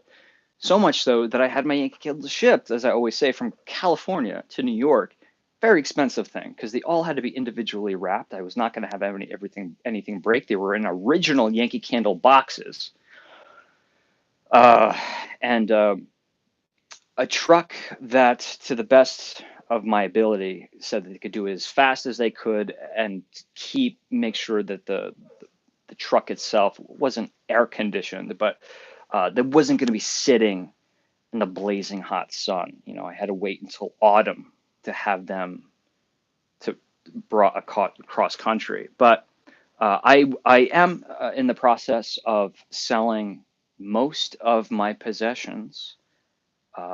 Very, very hard chapter in my life to do this, but you know, it's something I just been anticipating for a long time because I can't, you know, I have so many things from childhood, from, you know, my teenage years. I just don't throw things away. And I've always had a home base, which was my parents' house. It's like, yeah, my parents, like, I could put anything at my parents' house. But um, my brothers and I were going to be renting my parents' house, and which means all of our things have to go. And I myself, at least as far as I know right now, my plans are to make another across country move. Done this before, it's very hard. So the point is, the candles need to find a new home. They have to find a good owner. And I would love to not sell them individually because I think one of the things that breaks my heart is like it took me so many years to bring all of these candles together, to put that puzzle, that image. It's like spending 15 years on a beautiful drawing or painting, right? And then when you finish, you have to remove one brush stroke at a time and see the whole thing disassembled. I mean, it would be much more comforting for the artist to sell the painting all together, would it not? And I feel like that's, you know, my thought process here. I want to keep them together as much as I possibly can. And I am looking for serious candle collectors. I mean, what do I mean by that? If you are a collector of not just candle, if you believe you are a collector, it won't be odd for you to imagine spending a large chunk of money on something that you love that other people would probably be like, are you kidding me? I mean, like I said this early in the live, my brother was sending me photos of a sealed VHS of Back to the Future, the original release, sold for like 8 grand on eBay. And it wasn't even graded. And yeah, that sounds ridiculous to me, but I don't collect VHSs. I collect candles. So I know there's a lot of folks who've reached out to me already because I've hinted that my candles are going, and um, yeah, I have a feeling some people maybe want to get their hands on something for like 15, 20 bucks, and that's great. I would love to also make sure if somebody wants something specifically from my collection, that'd be fun, right? To make sure people have like a candle that they that came from directly from my collection, and they could put it on their shelf. But when it comes to these black bands, these Halloweens, these Christmas candles, these really early formatted Yankee candles, um, I need a serious collector. So I am looking, but if you want to add your name to a potential buyer of the candle collection, the Yankee Candle Archives, please email me at candle period enthusiast. Excuse me, take it all back. That's my Instagram. You can contact me through Instagram, candle.enthusiast. Email is candleenthusiast@yahoo.com. It's an old email, but that's kind of the email I use for people who watch me on YouTube want to email me. Candle enthusiast, just candle enthusiast at Yahoo. Email me, make the header nice and big, explosive, so I don't lose it in the junk mail that comes through. And if you're very serious about it, we can uh, maybe schedule a time to do a Zoom meeting. I don't want to ship these candles. It's some of them, perhaps. There's going to have to be a pickup acquisition of these candles. Um, so yeah, some of these candles are legitimately one took 15 years for me to find. I don't want to put that in the hands of USPS. Some scary things have happened. Some with packages that I've sent and received, not going to do it. So, but again, we could schedule a meetup. Again, I think the most important thing is if finding someone who wants to take a very large chunk of the collection, if not everything.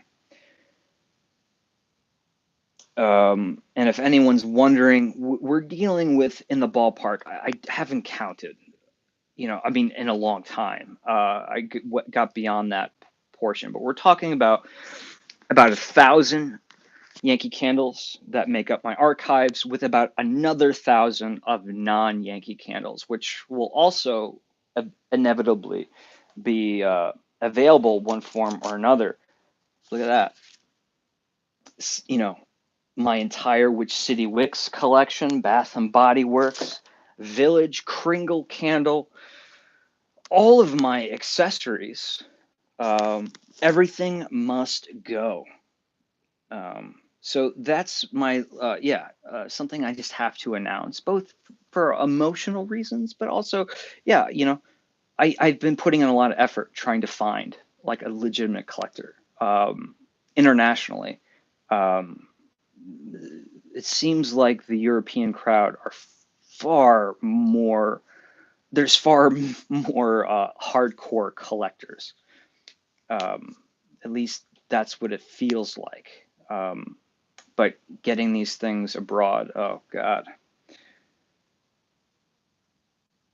And let's take a look at some of the, what would be good now is if you asked a question or made a comment that I did not see, if you need to ask it again.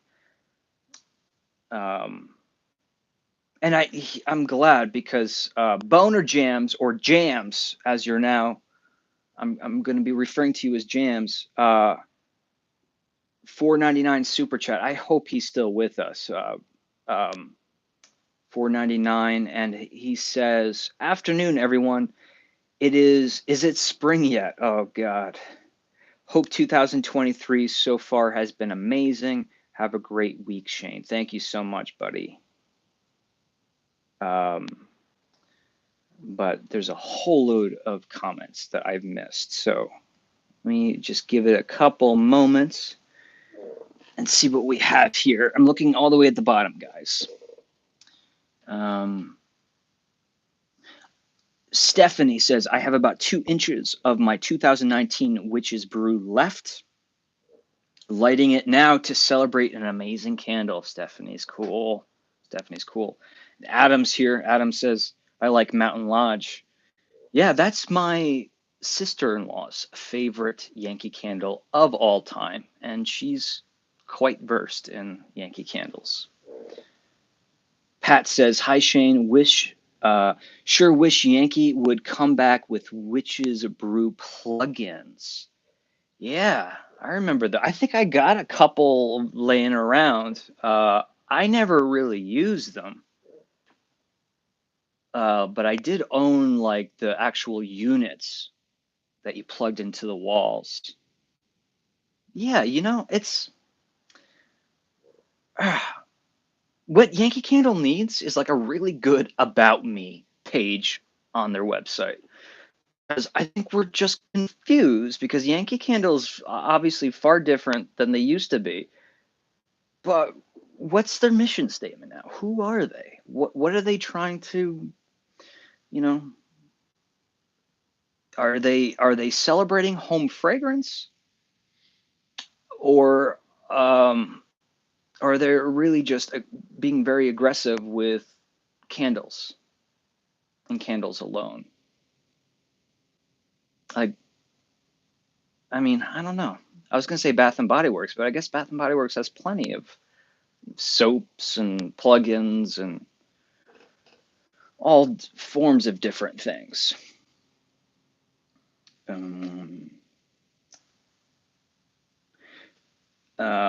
Will you buy and burn as you go from now on? Will you buy and burn? I think that's precisely what I do. I think my collecting days, yeah, hey, if I'm ever in a financial situation to be able to support putting together another Yankee Candle Archives, I do it. I'm not there now. And I honestly, yeah, I mean, many hours and dollars went into putting the thing behind me together. So yeah, I think that's kind of what I do now. I don't really I still haven't collected in the past 2 years. I didn't really add to my collection because I felt the collection was done. There's just nowhere I can go. There's always going to be a few pieces I'm like, oh, I wish I had that. Or, like if I had a fun way to display certain items that I have, like shadow boxes. And I like my fantasies revolve around museums. Even when I was a kid, I love museums. I love things on display, the lighting, how you present, and I love it. I love all of it. So displaying them on shelves like this was always kind of a problem for me. I mean, I feel more, my OCD likes that they're all organized on the shelf, but you don't really get to see most of the collection because it's behind the first row. So, but to answer your question, yes, I still do buy like Yankee candles here and there, or mainly other candle companies, but I buy to burn. I buy to burn. I'm not going to be collecting. I haven't been collecting, and I won't be anytime soon. Beautiful collection, Shane. Thanks for sharing. You're welcome, Laura. You're very welcome. Jared says, I went to the outlet this weekend and felt the same way. It just doesn't feel as exciting to collect and hunt down because it's just like streaming TV, all disjointed. Yeah, yeah, you know, yeah. I think that's a good comparison, Jared. Um, I was, might as well. I was confronted with an issue just last night as far as streaming concerns, concerning streaming.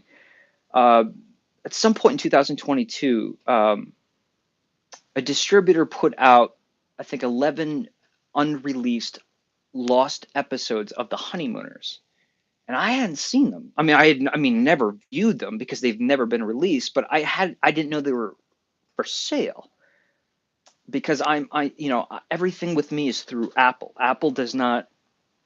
I forget what the distributor's name is, but they don't work with the distributors that own the Honeymooners. However, YouTube does. So I'm sitting here, I'm like, well, I want to watch these episodes, these 11 episodes, but I can't buy, I don't really buy physical media anymore either. I've kind of reduced my movies and television shows. If I buy them, they all go on to, I buy them through Apple. But Apple TV can play things purchased through other platforms, but it's like, uh, it's just confusing. It's just weird for me now to spend money on something and not like get it in my hand, physical item. I don't have a problem subscribing to things, but to buy like, I don't know. It is confusing. I think that was the point of your comment, and it was well made. Too many styles and sizes and labels, and it's just overwhelming. That is definitely true. And I felt that a lot. It's not the first time I guess we could say the same thing about 2018. 2018, there were far too many choices for Witch's Brew, for example. But there just doesn't seem to be, I think what's been going on is like you see the two different kinds of signature jars. I wish Brett was still here. He could maybe share his thoughts on this. I'm sure he has. It's been a long time since Brett and I have spoke. You know, which direction is Yankee Candle going in? They're obviously not going to be having the aluminum lid and the very similar new house warmer jar. It's not called a house warmer, it's just a glass jar. It's called an aluminum lid and the glass lid. There's not room for both. The wax is the same. They're both transparent. The images on one is like a sticker. The other is a wraparound sticker. I don't know if they're etching the glass or whatever you call it. But you know, I've asked the right people, and it's like, what is the future? Like everyone will say, okay, well, we're not getting rid of the house warmer jars. Yeah, but they're changing. And yeah, we have several years before they disappear because I'm sure they have tons of backstock. But eventually they will be gone. The silhouette of the classic Yankee Candle jar will be gone. And I think that's part of the problem. I don't know what to buy. Like if I'm buying something for my collection, the Witch's Brew is a perfect example. Which one is more relevant as far as the history? In like 5 years, which one will be the better choice? And I don't think that's, yeah, I think I said, I was about to say this. I asked, several, I believe the right people, and they said the aluminum lid will most likely fade out. You know, it was created, I don't know if it has a specific name, that jar, but the aluminum lid was kind of a response to replacing the tumblers when they still had the paraffin house warmers, where these glass tops, although not a lot of choices are put in them, that will most likely be Yankee will be favoring that design. But you know, the Christmas collection still with the Yankee Candle labels. It's just I don't know. I don't know. We don't have a voice of Yankee Candle. We never really did have a voice for Yankee Candle, but it always seemed clear what you should buy. I don't know what to buy anymore. But the optimistic twist on that is, um, I can see a resurgence of Yankee Candle and it going, possibly the third golden age of Yankee Candle is just before us. You never know. You never know. Roy says he would love to have some of my collection. Well, thank you. This feels like the end of a chapter, which is which is in a lot of ways very sad, but also has the potential to be a new, fresh, exciting beginning. Yeah, yeah. I mean, I've had enough massive changes in my life to recognize what this moment is. It's terrifying. It's scary. It's really hard to imagine what the future looks like. I like knowing what, at least in my head, imagining what my future looks like in a couple of years. Right now, it's so unclear. I'm happy, I'm healthy. I suppose that's what really matters, but there's a lot of unanswered questions. But there's an excitement that comes along with that. You're right. There is an excitement when massive changes. And from my experience, the best chapters or the best moments in my life, I'm just noticing how long my facial hair looks on the screen, especially with the shadow. What's I lost my train of thought. Yeah, so what I've learned is the best moments, some of the best moments in my life come directly after such massive changes. In many ways, 2016 was one of the best years of my life, and that's when I really put two and two together and really picked up my video camera, any kind of camera, for the first time in many years. And I started getting behind the wheel and traveling and documenting. And I had also moved essentially home. I was going across country uh, back to the area that I grew up in, which meant, I did plenty of traveling when I was a child, teenager, adolescent, college. I traveled a lot through New England. It was my playground. So I was just so happy in 2016 to be back and to have some money in my pocket and not be worrying, starting this new chapter of like YouTube. And, I'm such a quiet person. I hardly talk at all in social situations. And here I am, all I'm doing is talking in front of the camera, and there's actually people watching. So I'm not giving the channel is in no way coming to an end, but there is going to be this awkward transitional period, I'm imagining. But it might be good because I might find something different that I enjoy about it. But until I kind of find my footing, I feel like I need to keep doing these weekly lives, um, because I don't like it when I'm away from the channel completely. But I need to, especially now that we're in the new year, I need to start experimenting. Maybe not going and doing like Santa's Village videos, stuff like that, but more of just like casual vlogs, or I don't know, whatever comes up, whatever I can do for cheap, you know. Um, that's really what it comes down to. But the Candle Enthusiast channel is not going away. I don't even think I would ever change the name of Candle Enthusiast. I am the Candle Enthusiast, whether or not I have my candle collection or not. Uh, I haven't changed all that much, and I don't think I will change all that much as a person.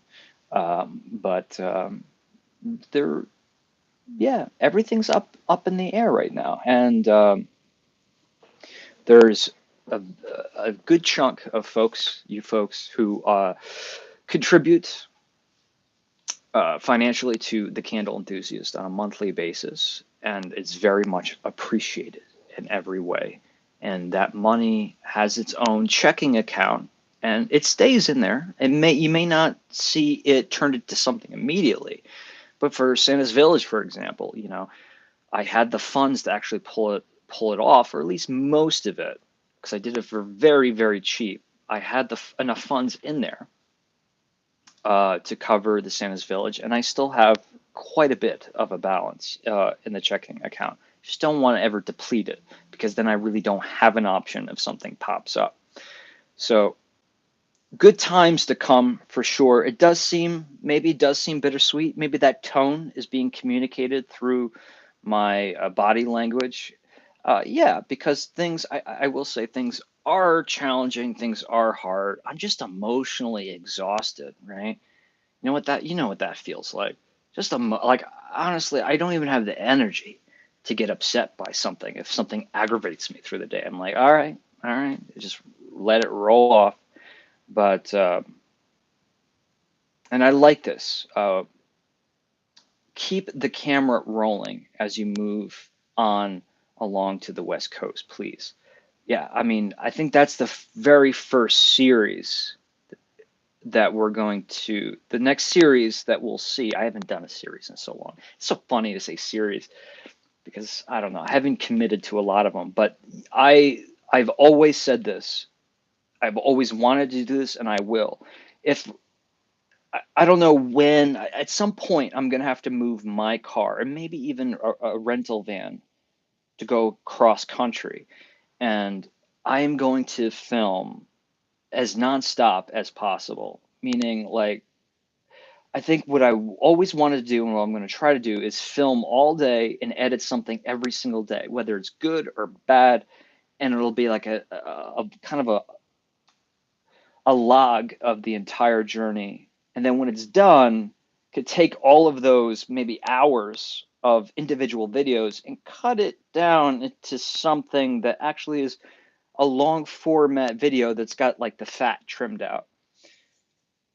It's kind of a two for one. You know, you're getting a daily thing, but then at the end you have like a 45-minute, an hour long, or maybe even a feature film length uh, kind of documentary or just featurette on driving across the country. That's going to be fun. I know that can get exhausting. It's not fun to have the camera rolling all day long, and especially to be driving and then editing at night. Not fun. Not fun. But you gotta do what you gotta do. All right, folks. I want to thank you all for joining me. A few things I want to plug before we go. In the description down below, we have links aplenty.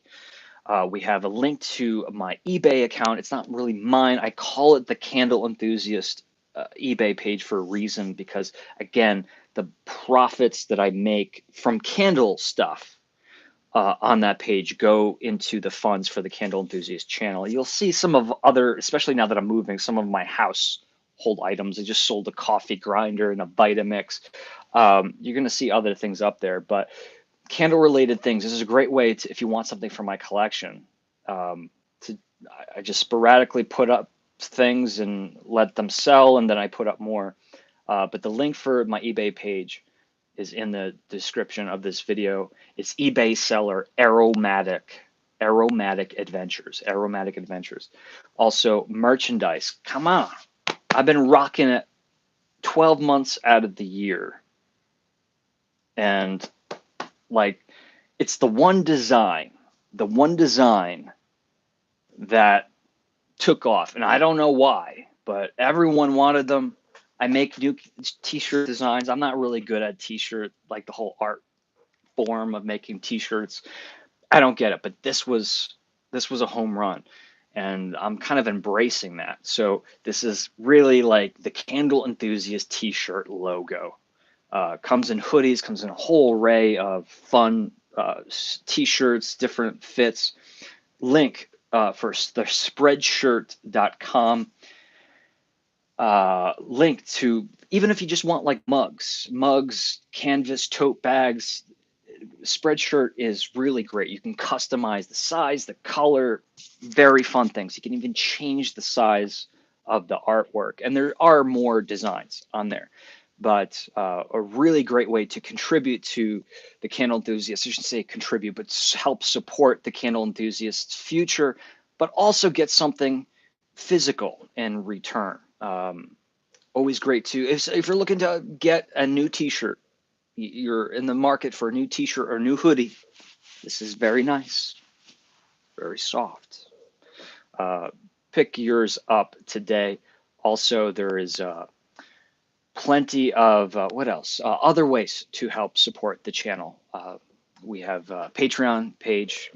You know, get your name on the end of all of my edited videos, but also some correspondence. I take a much higher priority because I, you know, it's so hard. If I were to answer all the messages that I get, I'm not a big email person, but I make sure that it's a habit of mine that if Patreon member has a question, a statement, a comment, that we can email, we can chit chat, we can. I've even had Zoom meetings with folks, and it's just a great way to connect. But spend some time in the description section and look around, and there's some written literature about my mission and what I'm trying to do, and in an ideal world what this channel will look like.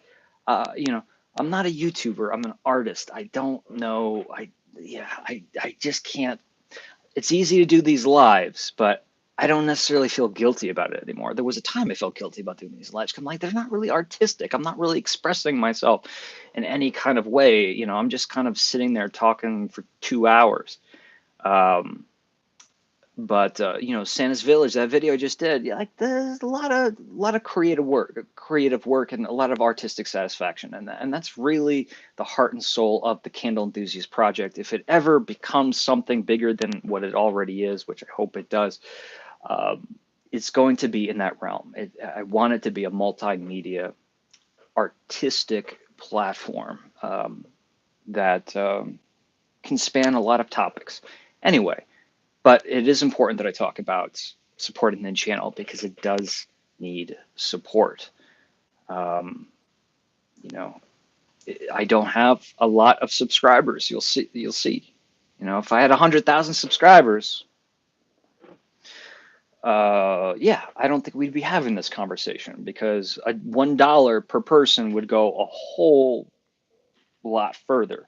But we need to keep this thing afloat, and what I will do in return is make sure that I continue to put out content, both edited and live streams, and even just be a little bit more relevant on social media. Really thinking about ways I can make my Instagram account more, I don't know, something to check out on a daily basis. We'll see. We'll see. Thank you for letting me take the time to promote that, though, to promote the support needed for the Candle Enthusiast. And I very much appreciate you guys not judging me and thinking that I'm trying to just grab money from people and spend it on groceries. It's really not that. It's not what it's all about. It's really about having enough money to do the things that um, have become tradition with this channel. Um, and with that, I want to thank all of you folks, all the wonderful faces that I see here in the chat area, and for the portion of you who have stuck around for the past over 2 hours for this live stream. I want everyone to have a wonderful Sunday afternoon, not afternoon, evening at this point. Do something fun, and let me know in the comments what you end up doing or what you plan to do. It takes a little while for the comment section to pop up to this video, but in the comments, like, share a little bit what you do. What's your routine on Sundays? Is it movies? Is it going out? Is it sitting outside, bundled up, drinking a hot coffee? What is it? Let me know. I've been doing a lot of reading these days, and I think that's what I'll be doing with the majority of my evening. Thank you all for joining. Yeah, be good. I will be talking or seeing you all soon.